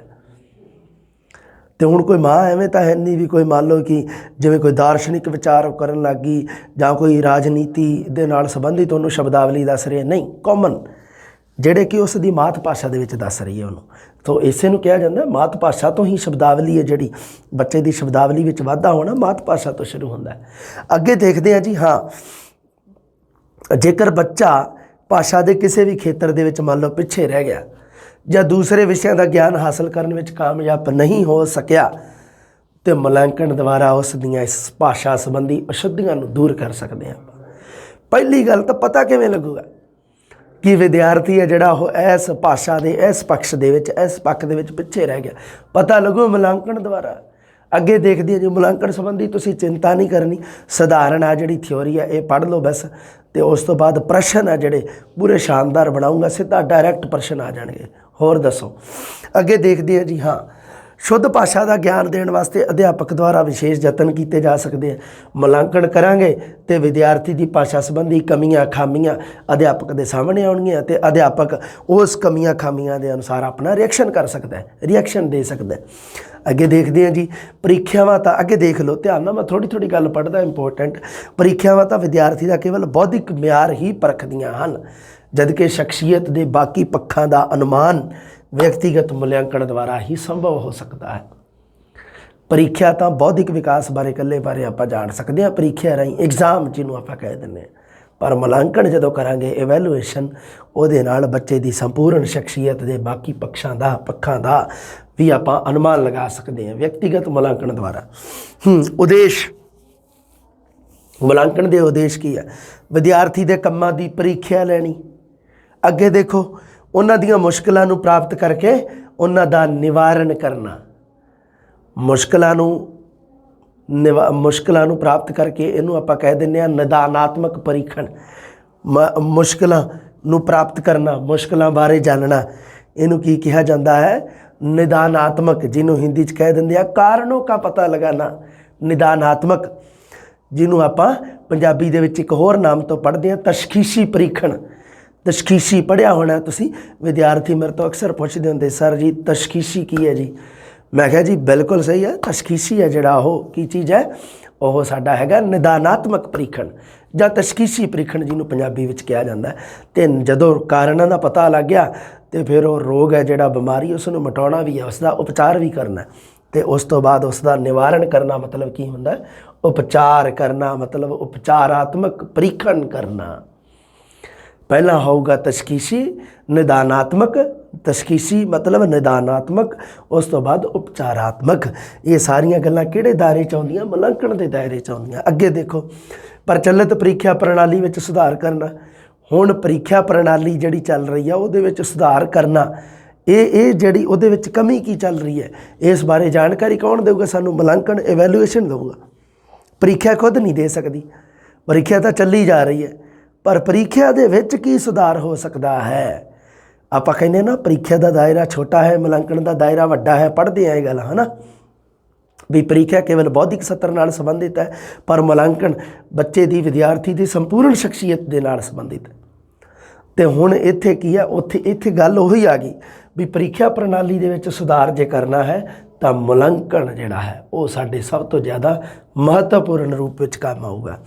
ਵਿਦਿਆਰਥੀਆਂ ਦੇ ਕੰਮਾਂ ਦਾ ਪੁਨਰਗਠਨ, ਉਹਨਾਂ ਨੂੰ ਦੁਹਰਾਉਣ ਦਾ ਪ੍ਰਬੰਧ, ਵਿਦਿਆਰਥੀਆਂ ਦਾ ਸਰਵਪੱਖੀ ਵਿਕਾਸ, ਮਤਲਬ ਸਾਰੇ ਪੱਖਾਂ ਦਾ, ਸਰਵਪੱਖੀ ਸਾਰੇ ਪੱਖਾਂ ਦਾ, ਦੂਸਰੇ ਸ਼ਬਦਾਂ ਵਿੱਚ ਸੰਪੂਰਨ ਸ਼ਖਸੀਅਤ ਦਾ ਵਿਕਾਸ। ਨਵੀਨ ਪਾਠਕ੍ਰਮਾਂ ਦੀ ਰਚਨਾ ਕਰਨੀ। ਨਵੀਨ ਪਾਠਕ੍ਰਮਾਂ ਦੀ ਰਚਨਾ ਕਰਨੀ ਪ੍ਰੀਖਿਆ ਦੇ ਵੱਸ ਦੀ ਗੱਲ ਥੋੜ੍ਹੀ ਹੈ। ਪ੍ਰੀਖਿਆ ਨਹੀਂ ਕਰਵਾ ਸਕਦੀ ਐਵੇਂ, ਜਾਂ ਕੋਈ ਟੈਸਟ ਨਹੀਂ ਕਰਵਾ ਸਕਦਾ, ਜਿਹਨੂੰ ਆਪਾਂ ਕਹਿ ਦਿੰਦੇ ਹਾਂ ਐਗਜ਼ਾਮੀਨੇਸ਼ਨ ਜਾਂ ਕਹਿ ਦਿੰਦੇ ਹਾਂ ਨਾ, ਇਹ ਚੀਜ਼ ਹੈ ਜਿਹੜੀ ਇਹ ਨਹੀਂ ਕਰ ਸਕਦੀ। ਇਹਦੇ ਵਿੱਚ ਸਾਨੂੰ ਮੁਲਾਂਕਣ ਦੀ ਲੋੜ ਪਊਗੀ। ਨਵਾਂ ਪਾਠਕ੍ਰਮ ਜਦੋਂ ਐਡ ਕਰਨਾ ਹੈ, ਕੀ ਹਟਾਉਣਾ ਹੈ, ਕੀ ਜੋੜਨਾ, ਉਹਦੇ ਵਿੱਚ ਇਹ ਚੀਜ਼ ਕਿਹੜੀ ਚੀਜ਼ ਨਿਰਧਾਰਿਤ ਕਰਦੀ ਹੈ? ਮੁਲਾਂਕਣ, ਇਵੈਲੂਏਸ਼ਨ। ਹੋਰ ਗੱਲ ਕਰਦੇ ਹਾਂ ਉਪਚਾਰਾਤਮਕ ਤੇ ਤਖਸ਼ੀਸ਼ੀ ਪ੍ਰੀਖਿਆ ਸਿੱਖਿਆ ਦੀ ਯੋਜਨਾ ਬਣਾਉਣੀ। ਆ ਗਈ ਜੀ ਗੱਲ। ਉਹੀ ਉਪਚਾਰਾਤਮਕ ਤੇ ਤਖਸ਼ੀਸ਼ੀ ਸਿੱਖਿਆ ਦੀ ਯੋਜਨਾ ਬਣਾਉਣੀ। ਹੁਣ ਆ ਗਈਆਂ ਜੀ ਮੁਲਾਂਕਣ ਦੀਆਂ ਵਿਧੀਆਂ। ਮੁਲਾਂਕਣ ਦੀਆਂ ਵਿਧੀਆਂ ਦਾ ਧਿਆਨ ਰੱਖਿਓ ਜੀ। ਮੁਲਾਂਕਣ ਦੀਆਂ ਹੇਠਲੇ ਮੁਲਾਂਕਣ ਬਾਰੇ ਇੱਕ ਹੋਰ ਕਲਾਸ ਤੁਹਾਨੂੰ ਦੇਵਾਂਗੇ ਮੁਲਾਂਕਣ ਬਾਰੇ, ਜਿਹਦੇ ਵਿੱਚ ਮੁਲਾਂਕਣ ਦੇ ਬਾਰੇ ਮੈਂ ਹੋਰ ਗੱਲਾਂ ਇਕੱਠੀਆਂ ਕੀਤੀਆਂ। ਉਹਦੇ ਨਾਲ ਇਹ ਤਾਂ ਤੁਸੀਂ ਬੁੱਕ ਦੇ ਵਿੱਚੋਂ ਪੜ੍ਹ ਹੀ ਲੈਣਾ। ਜਿਹੜਾ ਮੈਟਰ ਮੈਂ ਕਰਵਾਈ ਜਾਂਦਾ, ਬੁੱਕ ਹੈ ਜਿਹੜੀ ਆਪਣੀ ਨਵੀਂ ਜਿਹੜੀ ਆਈ ਹੈ ਮਾਰਕੀਟ ਦੇ ਵਿੱਚ, ਉਹ ਤੁਸੀਂ ਪੜ੍ਹ ਹੀ ਲੈਣਾ। ਪਰ ਉਸ ਤੋਂ ਬਾਅਦ ਆ ਜਿਹੜਾ ਮੈਂ ਇੱਕ ਹੋਰ ਬਣਾਇਆ, ਉਹਦੀ ਸੌਫਟ PDF ਤੁਹਾਨੂੰ ਅਵੇਲੇਬਲ ਹੋ ਜੂਗੀ। ਜਿਵੇਂ ਹੀ ਮੰਨ ਲਓ ਹੋ ਜੂਗਾ ਆਪਣਾ ਮੁਲਾਂਕਣ ਵਾਲਾ, ਉਹ ਤੁਹਾਨੂੰ ਨਾਲ ਦੀ ਨਾਲ ਹੀ ਅਵੇਲੇਬਲ ਕਰਾ ਦਾਂਗੇ। ਉਹਦੇ ਅੱਡ ਨੋਟਸ ਬਣਾਉਣ ਦੀ ਲੋੜ ਨਹੀਂ। ਆਹ ਜਿਹੜਾ ਕੰਮ ਇਹ ਆਪਣੀ ਬੁੱਕ ਵਾਲਾ ਚੱਲੀ ਜਾਂਦਾ, ਉਹ ਤੁਸੀਂ ਬੁੱਕ ਜਿਹੜੀ ਦੇਖਿਓ ਤੁਸੀਂ, ਉਹਦੇ ਵਿੱਚ ਵਰਕ ਆਪਾਂ ਚੰਗਾ ਕੀਤਾ ਦੇਖ ਹੀ ਰਹੇ ਹੋ ਤੁਸੀਂ। ਆਪਣੀ ਬੁੱਕ ਵਾਲਾ ਹੀ ਮੈਟਰ ਹੈ। ਹਾਂਜੀ, ਮੁਲਾਂਕਣ ਦੀਆਂ ਵਿਧੀਆਂ, ਹੇਠ ਲਿਖੀਆਂ ਵਿਧੀਆਂ ਬਾਰੇ ਆਪਾਂ ਚਰਚਾ ਕਰਨੀਆਂ। ਕਿਹੜੀਆਂ? ਅਨੁਮਾਨ ਪਾਠਕ੍ਰਮ, ਅਧਿਆਪਕ ਦੁਆਰਾ ਬਣਾਏ ਟੈਸਟ, ਪ੍ਰਯੋਗਾਤਮਕ ਪ੍ਰੀਖਣ, ਦੈਨਿਕ ਕਾਰਜਾਂ ਦੀ ਨਿਗਰਾਨੀ ਅਤੇ ਘਰ ਦਾ ਕੰਮ। ਮੁਲਾਂਕਣ ਕਰਨ ਦੇ ਤਰੀਕੇ ਕਿਹੜੇ ਆ? ਮੁਲਾਂਕਣ ਬੱਚੇ ਦੇ ਉੱਪਰ ਆਪਾਂ ਲਾਗੂ ਕਰ ਸਕਦੇ ਹਾਂ ਕਿਹੜੀਆਂ ਵਿਧੀਆਂ ਦੇ ਨਾਲ, ਕਿਹੜੇ ਢੰਗ ਆ, ਕਿਹੜੇ ਤਰੀਕੇ ਆ। ਅਨੁਮਾਨ ਪਾਠਕ੍ਰਮ, ਸਭ ਤੋਂ ਪਹਿਲਾਂ ਤਾਂ ਸ਼ਖਸੀਅਤ ਨੂੰ ਸਾਹਮਣੇ ਰੱਖ ਕੇ ਵਿਦਿਆਰਥੀ ਨੂੰ ਸੰਬੰਧਿਤ ਵਿਸ਼ੇ ਵਿੱਚੋਂ ਕੁਝ ਨੰਬਰ ਗੁਪਤ ਰੂਪ ਵਿੱਚ ਦਿੱਤੇ ਜਾਂਦੇ ਹਨ। ਇਸ ਨੂੰ ਅੰਦਰੂਨੀ ਵਾਚਨ ਪ੍ਰਕਿਰਿਆ ਵੀ ਕਿਹਾ ਜਾਂਦਾ ਹੈ। ਅਨੁਮਾਨ ਪਾਠਕ੍ਰਮ ਨੂੰ ਅੰਦਰੂਨੀ ਵਾਚਨ ਪ੍ਰਕਿਰਿਆ ਵੀ ਕਿਹਾ ਜਾਂਦਾ। ਵਿਦਿਆਰਥੀ ਦੀ ਸ਼ਖਸੀਅਤ ਨੂੰ ਸਾਹਮਣੇ ਰੱਖ ਕੇ ਵੀ ਉਹਦਾ ਸੁਭਾਅ ਕਿਵੇਂ ਦਾ ਹੈ, 1 ਨੰਬਰ। ਵਿਦਿਆਰਥੀਆਂ ਦੇ ਨਾਲ ਦੂਸਰੇ ਜਿਹੜੇ ਸਹਿਪਾਠੀ ਹੈ ਉਹਨਾਂ ਦੇ ਨਾਲ ਉਹਦਾ ਕੰਬੀਨੇਸ਼ਨ ਕਿਵੇਂ ਦਾ। ਇੱਕ ਹੋਰ ਗੱਲ, ਅਧਿਆਪਕ ਦੇ ਨਾਲ ਉਸ ਦਾ ਵਿਵਹਾਰ ਕਿਵੇਂ ਦਾ। ਦੂਸਰਾ, ਹੋਰ ਵਿਦਿਆਰਥੀਆਂ ਦੇ ਨਾਲ ਕਿਵੇਂ ਦਾ ਸੁਭਾਅ ਉਹਦਾ, ਘਰੇ ਉਸ ਦਾ ਕਿਵੇਂ ਦਾ ਸੁਭਾਅ ਹੈ, ਪੜ੍ਹਾਈ ਦੇ ਵਿੱਚ ਉਹ ਕਿਵੇਂ ਹੈ, ਉਹ ਅਨੁਸ਼ਾਸਨ ਦੀ ਕਿੰਨੀ ਕੁ ਪਾਲਣਾ ਕਰਦਾ। ਇਹਨਾਂ ਨੂੰ, ਇਹ ਚੀਜ਼ਾਂ ਨੂੰ ਕਿਹਾ ਜਾਂਦਾ ਸ਼ਖਸੀਅਤ ਨੂੰ ਸਾਹਮਣੇ ਰੱਖ ਕੇ ਸੰਬੰਧਿਤ ਵਿਸ਼ੇ ਵਿੱਚੋਂ ਕੁਝ ਨੰਬਰ ਗੁਪਤ ਰੂਪ ਵਿੱਚ ਹੀ ਦਿੱਤੇ ਜਾਂਦੇ ਹਨ। ਉਸ ਨੂੰ ਕਿਹਾ ਜਾਂਦਾ ਅਨੁਮਾਨ ਪਾਠਕ੍ਰਮ ਜਾਂ ਅੰਦਰੂਨੀ ਵਾਚਨ ਪ੍ਰਕਿਰਿਆ ਕਿਹਾ ਜਾਂਦਾ। ਅਧਿਆਪਕ ਦੁਆਰਾ ਬਣਾਏ ਟੈਸਟ। ਅਤੇ ਹੁਣ ਦੇਖੋ ਜੀ, ਅਨੁਮਾਨ ਪਾਠਕ੍ਰਮ ਦੇ ਵਿੱਚ ਤਾਂ ਆਪਾਂ ਉਸ ਦੀ ਸ਼ਖਸੀਅਤ ਨੂੰ ਸਾਹਮਣੇ ਰੱਖ ਕੇ ਵਿਦਿਆਰਥੀ ਨੂੰ ਉਹਦੇ ਅਨੁਸਾਰ ਜਿਹੜੇ ਕੁਝ ਨੰਬਰ ਨਿਰਧਾਰਿਤ ਕਰਦੇ ਆ। ਇੱਕ ਤਰੀਕਾ ਤਾਂ ਇਹ ਹੈ ਜਿਹੜਾ ਮੁਲਾਂਕਣ ਕਰਨ ਦਾ। ਹੋਰ ਮੁਲਾਂਕਣ ਕਿਵੇਂ ਹੋਊਗਾ? ਅਧਿਆਪਕ ਦੁਆਰਾ ਬਣਾਏ ਟੈਸਟ। ਲਓ ਜੀ, ਅਧਿਆਪਕ ਨੇ ਕੀ ਕੀਤਾ? ਵਿਦਿਆਰਥੀਆਂ ਦੇ ਮੁਲਾਂਕਣ ਲਈ ਟੈਸਟ ਬਣਾਤੇ। ਤੁਹਾਨੂੰ ਪਤਾ ਹੀ ਹੈ ਪ੍ਰੀਖਿਆ 2 ਤਰ੍ਹਾਂ ਦੀ ਹੈ, ਇੱਕ ਮੌਖਿਕ, ਇੱਕ ਲਿਖਿਤ। ਆਪਣੇ ਜ਼ਿਆਦਾ ਪ੍ਰਸਿੱਧ ਕਿਹੜੀ ਹੈ? ਜਿਹੜੀ ਉਹ ਲਿਖਿਤ ਪ੍ਰੀਖਿਆ। ਮੌਖਿਕ ਪ੍ਰੀਖਿਆ ਕਿਵੇਂ ਹੋਊਗੀ? ਅਧਿਆਪਕ ਨੂੰ ਬੱਚਿਆਂ ਦਾ ਮੌਖਿਕ ਨਿਰੀਖਣ ਕਰਨਾ ਚਾਹੀਦਾ ਹੈ। ਵਿਦਿਆਰਥੀ ਸ਼ਬਦਾਂ ਨੂੰ ਠੀਕ ਤਰ੍ਹਾਂ ਬੋਲਣਾ ਸਿੱਖ ਜਾਵੇ, ਕਿਉਂਕਿ ਦੇਖੋ ਲਿਖਿਤ ਪ੍ਰੀਖਿਆ ਦੇ ਵਿੱਚ ਬੱਚੇ ਦੇ ਬੋਲਣ ਸੰਬੰਧੀ ਜਿਹੜਾ ਸਾਡਾ ਉਹਦਾ ਵਿਕਾਸ ਹੈ, ਉਸ ਦੇ ਬਾਰੇ ਆਪਾਂ ਨਹੀਂ ਜਾਣ ਸਕਦੇ। ਅਗਰ ਆਪਾਂ ਬੱਚੇ ਦੇ ਉਚਾਰਨ ਸੰਬੰਧੀ ਜਾਂ ਬੋਲਣ ਸੰਬੰਧੀ ਜਾਣਕਾਰੀ ਪ੍ਰਾਪਤ ਕਰਨੀ ਹੈ, ਉਹਦੇ ਵਾਸਤੇ ਸਾਨੂੰ ਮੌਖਿਕ ਪ੍ਰੀਖਿਆ ਲਾਗੂ ਕਰਨੀ ਪਊਗੀ। ਮੌਖਿਕ ਪ੍ਰੀਖਿਆ ਮੌਖਿਕ ਟੈਸਟ ਦੁਆਰਾ ਅਸੀਂ ਵਿਦਿਆਰਥੀ ਦੇ ਕਈ ਪੱਖਾਂ ਦਾ ਮੁਲਾਂਕਣ। ਇਹਨਾਂ ਵਿੱਚੋਂ ਇੱਕ ਇੰਟਰਵਿਊ, ਸਾਖਸ਼ਾਤਕਾਰ ਜਿਹਨੂੰ ਆਪਾਂ ਕਹਿ ਦਿੰਦੇ ਹਾਂ, ਇੰਟਰਵਿਊ ਮੌਖਿਕ ਦਾ ਇੱਕ ਢੰਗ ਹੈ, ਹੈ ਨਾ। ਮੌਖਿਕ ਤਰੀਕੇ ਨਾਲ ਅੱਜ ਕੱਲ੍ਹ ਹਰ ਅਸਾਮੀ ਲਈ ਇਹੋ ਜਿਹੇ ਢੰਗ ਅਪਣਾਏ ਜਾਂਦੇ ਆ ਜੀ। ਇੰਟਰਵਿਊ ਲੈਣ ਵਾਲਾ ਛੋਟੇ ਪ੍ਰਸ਼ਨਾਂ ਦੀ ਲੜੀ ਇੱਕ ਬਣਾ ਕੇ ਵਿਦਿਆਰਥੀ ਤੋਂ ਪੁੱਛਦਾ। ਤਾਂ ਇਹਦੇ ਨਾਲ ਕੀ ਹੁੰਦਾ, ਲਾਭ ਦੇਖ ਲਓ ਕੀ ਹੁੰਦਾ। ਮੌਖਿਕ ਪ੍ਰੀਖਿਆ ਨਾਲ ਚੰਗੀ ਤਰ੍ਹਾਂ ਬੋਲਣਾ ਸਿੱਖਦਾ, ਆਪਣੇ ਆਪ ਨੂੰ ਬੋਲਣ ਕੌਸ਼ਲ ਦੇ ਨਾਲ ਪ੍ਰਗਟਾਉਣਾ ਸਿੱਖਦਾ। ਜਦੋਂ ਬੋਲਣਗੇ ਤਾਂ ਅਧਿਆਪਕ ਨੂੰ ਬਹੁਤ ਸਾਰੀਆਂ ਨਵੀਆਂ ਗੱਲਾਂ ਦਾ ਪਤਾ ਲੱਗੂਗਾ। ਉਹਦੇ ਵਿੱਚ ਵਿਦਿਆਰਥੀ ਦੀਆਂ ਖੂਬੀਆਂ ਵੀ ਹੋ ਸਕਦੀਆਂ, ਵਿਦਿਆਰਥੀ ਦੀਆਂ ਕਮੀਆਂ ਵੀ ਹੋ ਸਕਦੀਆਂ। ਸ਼ਬਦਾਂ ਦੇ ਉਚਾਰਨ ਸੰਬੰਧੀ ਉਹਨਾਂ ਦੀ ਠੀਕ ਜਾਣਕਾਰੀ। ਸ਼ੁੱਧ ਉਚਾਰਨ ਵਿਦਿਆਰਥੀ ਹੈ ਜਿਹੜਾ, ਉਹ ਕੇਵਲ ਸਾਨੂੰ ਪਤਾ ਕਿਵੇਂ ਲੱਗੂਗਾ? ਮੌਖਿਕ ਪ੍ਰੀਖਿਆ ਦੇ ਵਿੱਚ ਪਤਾ ਲੱਗੂਗਾ। ਲਿਖਿਤ ਪ੍ਰੀਖਿਆ ਦੇ ਵਿੱਚ ਤਾਂ ਵਿਦਿਆਰਥੀ ਉਚਾਰਨ ਕਰ ਹੀ ਨਹੀਂ ਰਿਹਾ, ਸਿਰਫ ਲਿਖ ਰਿਹਾ। ਅਗਰ ਵਿਦਿਆਰਥੀ ਦਾ ਕਿਉਂਕਿ ਸ਼ੁੱਧ ਉਚਾਰਨ ਬਹੁਤ ਮਹੱਤਵਪੂਰਨ ਹੈ। ਤੁਹਾਨੂੰ ਮੈਂ ਦੱਸਿਆ ਸੀ ਅਧਿਆਪਕ ਦੇ ਵਾਸਤੇ ਇੱਕ ਮਹੱਤਵਪੂਰਨ ਗੁਣ ਹੈ ਸ਼ੁੱਧ ਉਚਾਰਨ। ਉਹ ਜਿਹੜਾ ਵਿਦਿਆਰਥੀ ਆ, ਉਹ ਵੀ ਕਿਸੇ ਨਾ ਕੋਈ ਨਾ ਵਿਦਿਆਰਥੀ, ਚਲੋ ਸਾਰੇ ਨਹੀਂ ਤਾਂ ਵਿੱਚੋਂ ਕੁਝ ਕੁ ਵਿਦਿਆਰਥੀ ਤਾਂ ਅੱਗੇ ਜਾ ਕੇ ਅਧਿਆਪਕ ਬਣਨਗੇ, ਜਿਨ੍ਹਾਂ ਨੂੰ ਬਹੁਤ ਸਾਰੇ ਅੱਗੇ ਵਿਦਿਆਰਥੀ ਫੋਲੋ ਕਰਨਗੇ। ਇਸ ਕਰਕੇ ਸ਼ੁੱਧ ਉਚਾਰਨ ਹੈ ਜਿਹੜਾ, ਖਾਸ ਕਰਕੇ ਜਦੋਂ ਗੱਲ ਆ ਜੇ ਮਾਤ ਭਾਸ਼ਾ ਦੀ, ਜਦੋਂ ਗੱਲ ਆ ਜੇ ਲੈਂਗੁਏਜ ਦੀ, ਉਦੋਂ ਕੀ ਕਰਨਾ ਹੈ ਜੀ? ਉਦੋਂ ਸ਼ੁੱਧ ਉਚਾਰਨ ਬਹੁਤ ਜ਼ਰੂਰੀ ਹੈ, ਬਹੁਤ ਹੀ ਇੰਪੋਰਟੈਂਟ ਹੈ। ਅਤੇ ਸ਼ੁੱਧ ਉਚਾਰਨ ਸਾਡਾ ਮੌਖਿਕ ਪ੍ਰੀਖਿਆ ਦੇ ਦੁਆਰਾ ਹੀ ਸੰਭਵ ਹੈ। ਅੱਗੇ ਦੇਖਦੇ ਹਾਂ ਜੀ। ਇਸ ਤੋਂ ਇਲਾਵਾ ਕੀ ਕਰੇਗਾ ਅਧਿਆਪਕ? ਕੋਈ ਵਿਸ਼ਾ ਦੇ ਕੇ ਜ਼ਬਾਨੀ ਬੋਲਣ ਲਈ ਕਹਿ ਸਕਦਾ। ਸ਼ੁਰੂ ਦੇ ਵਿੱਚ ਮੰਨ ਲਓ ਛੋਟੀ ਜਮਾਤ ਵਾਲੇ ਆ, ਉਹਨਾਂ ਨੂੰ ਸਧਾਰਨ ਅਤੇ ਛੋਟੇ ਵਾਕਾਂ ਦੇ ਬਾਰੇ ਬੋਲਣ ਬਾਰੇ ਕਹਿ ਸਕਦਾ। ਸੋਚਣ ਅਤੇ ਬੋਲਣ ਵਿੱਚ ਤਾਲਮੇਲ ਪੈਦਾ ਕਰਨਾ ਸਿੱਖ ਜਾਣਗੇ। ਇਹ ਜ਼ਰੂਰੀ ਹੈ, ਕਿਉਂਕਿ ਤੁਸੀਂ ਦੇਖ ਲਿਓ ਜਮਾਤ ਦੇ ਵਿੱਚ, ਜਾਂ ਤੁਸੀਂ ਮੰਨ ਲਓ ਤੁਸੀਂ ਜਦੋਂ ਸਕੂਲ ਟਾਈਮ ਦੇ ਵਿੱਚ ਪੜ੍ਹਦੇ ਹੁੰਦੇ ਸੀ ਤਾਂ ਉਦੋਂ ਤੁਸੀਂ ਦੇਖਿਆ ਸੀ ਕਿ ਅਧਿਆਪਕ ਨੇ ਮੰਨ ਲਓ ਕੋਈ ਇਸ ਤਰ੍ਹਾਂ ਦਾ ਪ੍ਰਸ਼ਨ ਜਾਂ ਸਵਾਲ ਕਰਤਾ ਤਾਂ ਉਦੋਂ ਆਪਾਂ ਕੀ ਹੁੰਦਾ ਸੀ, ਸੋਚਣਾ ਅਤੇ ਬੋਲਣਾ ਦੋਨਾਂ ਪ੍ਰਕਿਰਿਆਵਾਂ ਨੂੰ, ਹੈ ਨਾ। ਕਈ ਵਿਦਿਆਰਥੀ ਇਕੱਠਾ ਨਹੀਂ ਚਲਾ ਸਕਦੇ ਸੀ ਕਿਉਂਕਿ ਸੋਚ ਨਹੀਂ ਸਕਦੇ ਸੀ। ਜਿਹੜਾ ਸੋਚ ਨਹੀਂ ਸਕਦਾ ਉਹ ਬੋਲ ਨਹੀਂ ਸਕਦਾ, ਹੈ ਨਾ। ਮੰਨ ਲਓ ਕਈ ਹੁੰਦੇ ਆ ਵੀ ਸੋਚ ਸਕਦੇ ਆ ਪਰ ਬੋਲ ਨਹੀਂ ਸਕਦੇ। ਇਹਦੇ ਵਿੱਚ ਤਾਲਮੇਲ ਬਿਠਾਉਣਾ ਬੜਾ ਜ਼ਰੂਰੀ ਹੈ ਵੀ ਸੋਚਣਾ ਵੀ ਹੈ ਅਤੇ ਬੋਲਣਾ ਵੀ ਹੈ। ਇਹ ਮੌਖਿਕ ਪ੍ਰੀਖਿਆ ਦੁਆਰਾ ਸੰਭਵ ਹੈ। ਉਹਨਾਂ ਵਿੱਚ ਪੜ੍ਹਨ ਦੀਆਂ ਰੁਚੀਆਂ ਵਿਕਸਿਤ ਕਰਨ ਹੋਣਗੀਆਂ, ਬੋਲਣ ਦੀ ਝਿਜਕ ਦੂਰ ਹੋਊਗੀ। ਲਿਖਤ ਪ੍ਰੀਖਿਆ ਦੇ ਅੱਡ-ਅੱਡ ਟੈਸਟ ਆ, ਤੁਹਾਨੂੰ ਪਤਾ ਹੀ ਹੈ। ਵਸਤੂਨਿਸ਼ਟ ਟੈਸਟ ਕਿਵੇਂ ਦੇ ਹੁੰਦੇ ਆ, ਸਹੀ ਗਲਤ ਬਹੁਤੇ ਚੋਣਾਂ ਵਿੱਚੋਂ ਸਹੀ ਚੋਣ ਦਾ ਟੈਸਟ, ਮਿਲਾਨ ਟੈਸਟ, ਪੂਰਤੀ ਟੈਸਟ, ਆਹੀ ਚੱਲਦੇ ਆ, ਹੈ ਨਾ। ਸਹੀ ਗਲਤ ਦੇ ਵਿੱਚ ਦੇਖ ਲਓ ਕੀ ਕੀ ਆ। ਹਰੇਕ ਕਤਰ ਵਿੱਚ ਇੱਕ ਉੱਤਰ 'ਤੇ ਸਹੀ ਦਾ ਨਿਸ਼ਾਨ ਲਾਉਣਾ ਹੁੰਦਾ ਹੈ। ਜਿਵੇਂ ਵਸਤੂਨਿਸ਼ਟ ਪ੍ਰੀਖਿਆ ਭਰੋਸੇਯੋਗ ਜਾਂ ਭਰੋਸੇਯੋਗਤਾ ਆਤਮਨਿਸ਼ਟ ਨਾਲੋਂ ਵੱਧ ਹੁੰਦੀ ਹੈ। ਵਸਤੂਨਿਸ਼ਟ ਪ੍ਰੀਖਿਆ ਦੀ ਭਰੋਸੇਯੋਗਤਾ ਜਿਹੜੀ ਹੈ ਉਹ ਆਤਮਨਿਸ਼ਟ ਨਾਲੋਂ ਵੱਧ ਹੁੰਦੀ ਹੈ। ਤਾਂ ਇਹਦਾ ਉੱਤਰ ਜੋ ਵੀ ਹੈ ਸਹੀ ਗਲਤ। ਅੱਗੇ ਦੇਖੋ ਜੀ, ਅੱਗੇ ਕੀ ਹੈ ਅਗਲਾ, ਜਿਵੇਂ ਮੁਲਾਂਕਣ ਦਾ ਸੰਬੰਧ ਵਿਦਿਆਰਥੀ ਦੇ ਕਿਹਦੇ ਨਾਲ ਹੈ, ਸੰਪੂਰਨ ਸ਼ਖਸੀਅਤ ਨਾਲ। ਅੱਗੇ ਆ ਜਾਊਗਾ ਇੱਥੇ ਸਰਬ ਪੱਖੀ ਵਿਕਾਸ ਨਾਲ ਹੈ ਜੀ।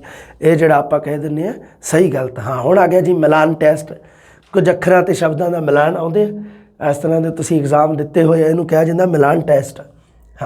ਹੁਣ ਇੱਥੇ ਦੇਖ ਸਕਦੇ ਹੋ, ਇੱਥੇ ਕੁਝ ਧਰਮਾਂ ਦੇ ਨਾਮ ਲਿਖੇ ਹੋਏ ਆ, ਇੱਥੇ ਉਹਨਾਂ ਧਰਮਾਂ ਦੇ ਨਾਲ ਸੰਬੰਧਿਤ ਪਾਵਨ ਪਵਿੱਤਰ ਗ੍ਰੰਥਾਂ ਦੇ ਨਾਮ ਦਿੱਤੇ ਹੋਏ ਆ। ਹਿੰਦੂ ਧਰਮ ਦੇ ਨਾਲ ਸੰਬੰਧਿਤ ਤੁਹਾਨੂੰ ਪਤਾ ਗੀਤਾ, ਸਿੱਖ ਧਰਮ ਦੇ ਨਾਲ ਸੰਬੰਧਿਤ ਗੁਰੂ ਗ੍ਰੰਥ ਸਾਹਿਬ, ਮੁਸਲਮਾਨ ਧਰਮ ਦੇ ਨਾਲ ਪਾਵਨ ਕੁਰਾਨ ਸ਼ਰੀਫ। ਇਹਨੂੰ ਇਹ ਆ ਜਿਹੜਾ ਮਿਲਾਨ ਟੈਸਟ। ਪੂਰਤੀ ਟੈਸਟ ਰਿਕਤ ਸਥਾਨ, ਖਾਲੀ ਸਥਾਨ ਭਰਨਾ, ਖਾਲੀ ਥਾਂ ਭਰਨ ਵਾਸਤੇ ਗੁਰਮੁਖੀ ਅੱਖਰਾਂ ਨੂੰ 35 ਵੀ ਕਿਹਾ ਜਾਂਦਾ ਹੈ। ਨਾਮ 5 ਪ੍ਰਕਾਰ ਦੀ ਹੁੰਦੀ ਹੈ। ਹੁਣ ਆ ਗਿਆ ਜੀ ਤਸ਼ਖੀਸੀ ਪ੍ਰੀਖਣ। ਆ ਜਾਓ ਜੀ, ਤਸ਼ਖੀਸੀ ਪ੍ਰੀਖਣ ਕੀ ਹੁੰਦਾ। ਗੱਲ ਕਰ ਰਹੇ ਹਾਂ ਆਪਾਂ ਲਿਖਤ ਪ੍ਰੀਖਿਆ ਦੇ ਵਿੱਚ ਵਸਤੂਨਿਸ਼ਟ ਪ੍ਰਸ਼ਨਾਂ ਦੀ ਗੱਲ ਆਪਣੀ ਕਲੀਅਰ ਹੋ ਗਈ ਹੈ। ਅੱਗੇ ਗੱਲ ਕਰਦੇ ਹਾਂ ਜੀ ਤਸ਼ਖੀਸੀ ਪ੍ਰੀਖਣ। ਤਸ਼ਖੀਸੀ ਪ੍ਰੀਖਣ ਦੇ ਵਿੱਚ ਕੀ ਹੁੰਦਾ ਹੈ ਕਿ ਬੱਚਾ ਜਦੋਂ ਅਧਿਆਪਨ ਕਰਦਾ ਹੈ ਉਦੋਂ ਬੱਚੇ ਦੇ ਅਧਿਆਪਨ ਦੇ ਦੌਰਾਨ ਆਉਣ ਵਾਲੀਆਂ ਮੁਸ਼ਕਲਾਂ ਦੀ ਜਾਂਚ ਕਰਨੀ, ਜਾਂਚ ਪੜਤਾਲ ਕਰਨੀ, ਜਿਹਨੂੰ ਆਪਾਂ ਕਹਿ ਦਿੰਦੇ ਹਾਂ, ਅਗਰ ਮੈਂ ਵਿਗਿਆਨ ਦੀ ਸਾਇੰਸ ਦੀ ਭਾਸ਼ਾ ਵਿੱਚ ਬੋਲਾਂ ਜਾਂ ਡਾਕਟਰੀ ਦੀ ਭਾਸ਼ਾ ਵਿੱਚ, ਵੀ ਰੋਗ ਜਾਂ ਬਿਮਾਰੀ ਦੇ ਕਾਰਨਾਂ ਦਾ ਪਤਾ ਲਵਾਉਣਾ ਵੀ ਇਹ ਬਿਮਾਰੀ ਹੈ ਜਿਹੜੀ ਇਹ ਹੋਈ ਕਿੱਥੋਂ, ਚੱਲੀ ਕਿੱਥੋਂ, ਅਤੇ ਇਹ ਬਿਮਾਰੀ ਹੈ ਜਿਹੜੀ ਕਿੰਨੀ ਕੁ ਹੈ, ਇਹ ਸਾਰੀ ਗੱਲ ਦਾ ਪਤਾ ਲਵਾਉਣਾ। ਮੰਨ ਲਓ ਕਿ ਬੱਚਾ ਵਾਕ ਰਚਨਾ ਵਿੱਚ ਕਰਮ ਦੀ ਵਰਤੋਂ ਕਰਨੀ, ਕਿਉਂਕਿ ਕਰਤਾ ਕਰਮ ਕਿਰਿਆ ਹੁੰਦੇ ਆ ਨਾ ਜਿਹੜੇ, ਉਹਦੇ ਵਿੱਚ ਮੰਨ ਲਓ ਕਰਮ ਦੀ ਵਰਤੋਂ ਜਦੋਂ ਕਰਦਾ ਉਹਦੇ ਵਿੱਚ ਅਸ਼ੁੱਧੀ ਕਰ ਰਿਹਾ, ਤਾਂ ਉਹ ਹੈ ਜਿਹੜੀ ਉਹ ਤਸ਼ਖੀਸੀ ਪ੍ਰਸ਼ਨਾਂ ਦੁਆਰਾ ਇਹ ਜਾਂਚ ਕੀਤੀ ਜਾਂਦੀ ਹੈ ਵੀ ਉਹ ਕਿਸ ਪ੍ਰਕਾਰ ਦੇ ਵਾਕਾਂ ਵਿੱਚ ਇਹ ਗਲਤੀ ਕਰ ਰਿਹਾ ਹੈ, ਵੀ ਉਹਦਾ ਗਲਤੀ ਕਰਨ ਦਾ ਕਾਰਨ ਕੀ ਹੈ। ਉਹ ਕਾਰਨਾਂ ਨੂੰ ਪਤਾ ਲਵਾਉਣਾ ਤਸ਼ਖੀਸੀ ਪ੍ਰੀਖਣ ਦੇ ਵਿੱਚ ਆਉਂਦਾ ਹੈ। ਇਹ ਪ੍ਰੀਖਣ ਦੇ ਨਾਲ ਆਪਾਂ ਪਤਾ ਲਗਾ ਸਕਦੇ ਹਾਂ, ਅਤੇ ਤਸ਼ਖੀਸੀ ਪ੍ਰੀਖਣ ਦੇ ਆਧਾਰ 'ਤੇ ਉਪਚਾਰਾਤਮਕ ਪ੍ਰੀਖਣ ਹੁੰਦਾ ਹੈ। ਤਸ਼ਖੀਸੀ ਪ੍ਰੀਖਣ ਅਗਰ ਸਫਲ ਨਹੀਂ ਹੈ ਤਾਂ ਉਪਚਾਰਾਤਮਕ ਪ੍ਰੀਖਣ ਹੈ ਜਿਹੜਾ ਉਹਦਾ ਕੋਈ ਕੰਮ ਨਹੀਂ ਫਿਰ। ਇਸ ਕਰਕੇ ਉਪਚਾਰਾਤਮਕ ਪ੍ਰੀਖਣ ਜਦੋਂ ਉਦੋਂ ਹੋਊਗਾ ਜਦੋਂ ਤਸ਼ਖੀਸੀ ਪ੍ਰੀਖਣ ਸਫਲ ਹੋਊਗਾ, ਜਦੋਂ ਕਾਰਨਾਂ ਦਾ ਪਤਾ ਲੱਗ ਗਿਆ, ਬਿਮਾਰੀ ਦੇ ਕਾਰਨਾਂ ਦਾ ਪਤਾ ਲੱਗ ਗਿਆ, ਅਤੇ ਉਸ ਬਿਮਾਰੀ ਦਾ ਉਪਚਾਰ ਜਾਂ ਇਲਾਜ ਵੀ ਸੰਭਵ ਹੈ। ਅੱਗੇ ਦੇਖਦੇ ਹਾਂ ਜੀ ਪ੍ਰਯੋਗਾਤਮਕ ਪ੍ਰੀਖਣ। ਵਿਸ਼ੇ ਨਾਲ ਸੰਬੰਧਿਤ ਸਿੱਖਿਆ ਤੋਂ ਇਲਾਵਾ ਕੁਝ ਇਹੋ ਜਿਹੇ ਵਿਵਹਾਰ ਹੁੰਦੇ ਆ ਜਿਹੜੇ ਆਪਾਂ ਮੌਖਿਕ ਅਤੇ ਲਿਖਤ ਪ੍ਰੀਖਿਆਵਾਂ ਦੁਆਰਾ ਜਿਨ੍ਹਾਂ ਨੂੰ ਆਪਾਂ ਨਹੀਂ ਜਾਂਚ ਸਕਦੇ। ਉਹ ਕਿਹੜੇ ਕਿਹੜੇ ਆ ਜੀ, ਦੇਖੋ ਵਾਦ ਵਿਵਾਦ, ਭਾਸ਼ਣ, ਤੇਜ ਪਾਠ, ਸਦ ਪ੍ਰਵਰਤੀਆਂ ਦਾ ਵਿਕਾਸ, ਧਾਰਾ ਪ੍ਰਵਾਹ, ਪ੍ਰਗਟਾ, ਅਭਿਨੈ, ਨੈਤਿਕ ਮੁੱਲ ਹੈ ਜਿਹੜੇ ਨੈਤਿਕ ਮੁੱਲ ਸਾਡੇ ਅੰਦਰ ਹੈ ਜਿਹੜੇ ਚੰਗੀਆਂ ਗੱਲਾਂ ਦਾ ਵਿਕਾਸ, ਅਭਿਨੈ ਐਕਟਿੰਗ, ਇਹ ਸਾਰੀਆਂ ਚੀਜ਼ਾਂ ਇਹਨਾਂ ਉਦੇਸ਼ਾਂ ਦੀ ਪੂਰਤੀ ਲਈ, ਜਾਂਚ ਲਈ ਆਹ ਤਕਨੀਕਾਂ ਦਾ ਪ੍ਰਯੋਗ ਕੀਤਾ ਜਾਂਦਾ ਜੀ। ਇੱਕ ਅਵਲੋਕਨ ਵਿਧੀ, ਇੱਕ ਜਾਂਚ ਪੜਤਾਲ, ਅਤੇ ਇੱਕ ਪ੍ਰਸ਼ਨਾਵਲੀ ਵਿਧੀ। ਤੁਸੀਂ ਵਾਰ-ਵਾਰ ਪੜ੍ਹੀਆਂ ਹੋਈਆਂ, ਹੁਣ ਫੇਰ ਪੜ੍ਹ ਲੈਂਦੇ ਹਾਂ। ਅਵਲੋਕਨ ਵਿਧੀ, ਜੋ ਕੁਝ ਦੇਖਿਆ ਜਾਂਦਾ ਉਸ ਦੀ ਭਲੀ ਭਾਂਤ ਯੋਜਨਾ ਬਣਾ ਕੇ ਕੁਝ ਮਾਪਦੰਡ ਨਿਰਧਾਰਿਤ ਕੀਤੇ ਜਾਂਦੇ ਆ ਜੀ।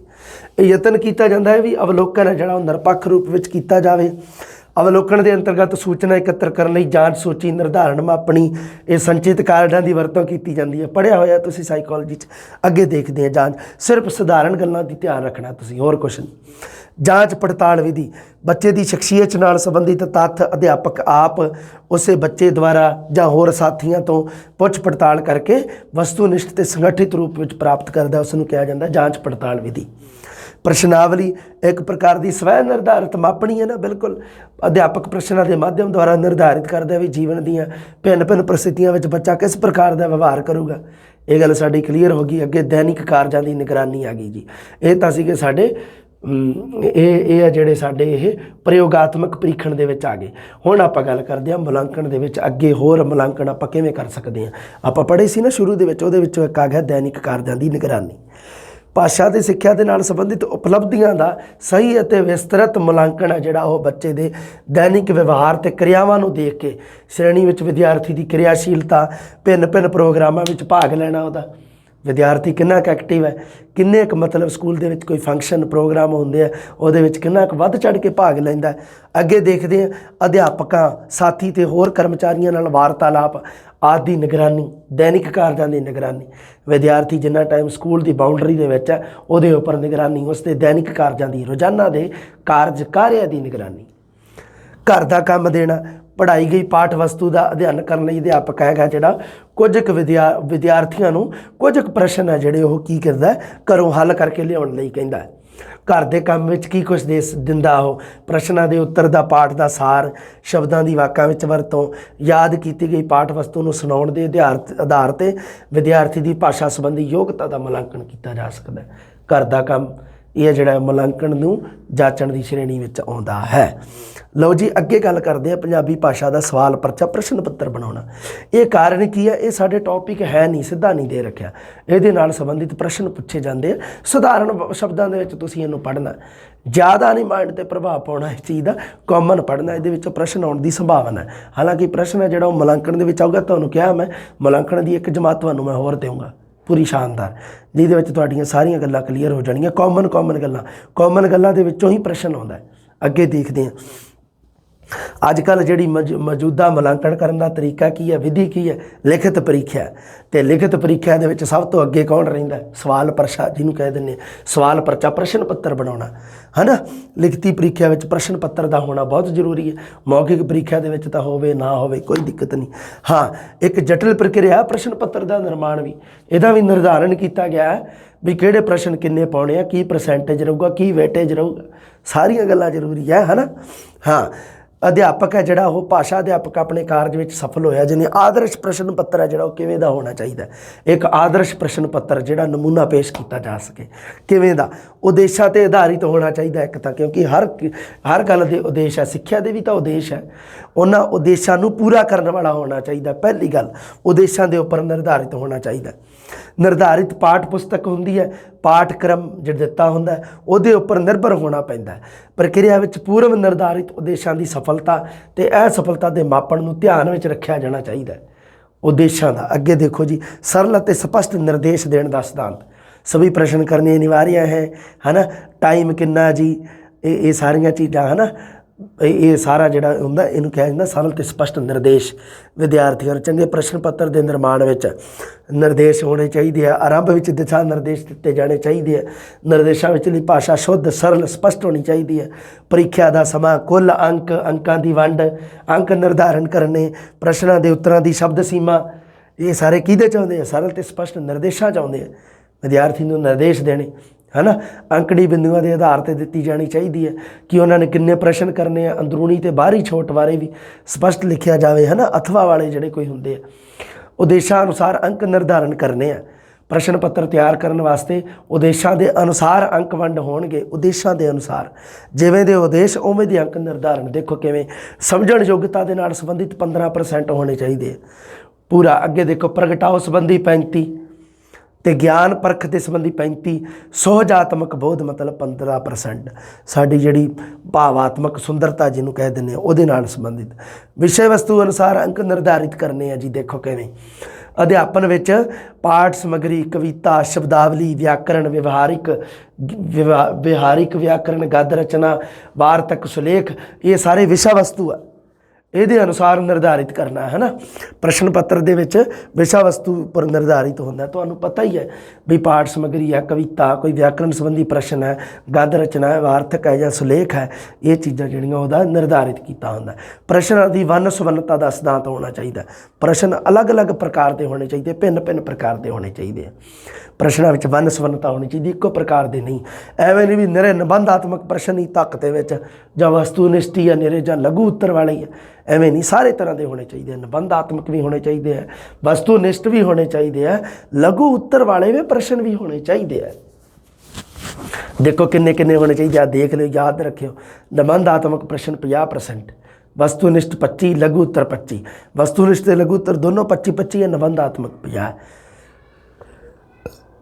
उत्तर तालिका का निर्माण भी करना है, मुड़ के आंसर शीट भी बनानी है ਉਹਦੀ, किते ਐਵੇਂ नहीं भी कला ਉਹ करके तो सवाल परचा तो मुड़ के तिड़े फिरों भी बस ਹੁਣ ਤਾਂ ਵਿਹਲੇ हो गए, ਐਵੇਂ नहीं करना गा। ਅੱਗੋਂ ਉਹਦਾ जवाब भी तो करने पैणगे, है ना। वस्तुनिष्ठ लघु उत्तर का प्रश्न उत्तर निश्चित किया जाना चाहिए। कापियां का निरीखण का काम आसान हो जाता है।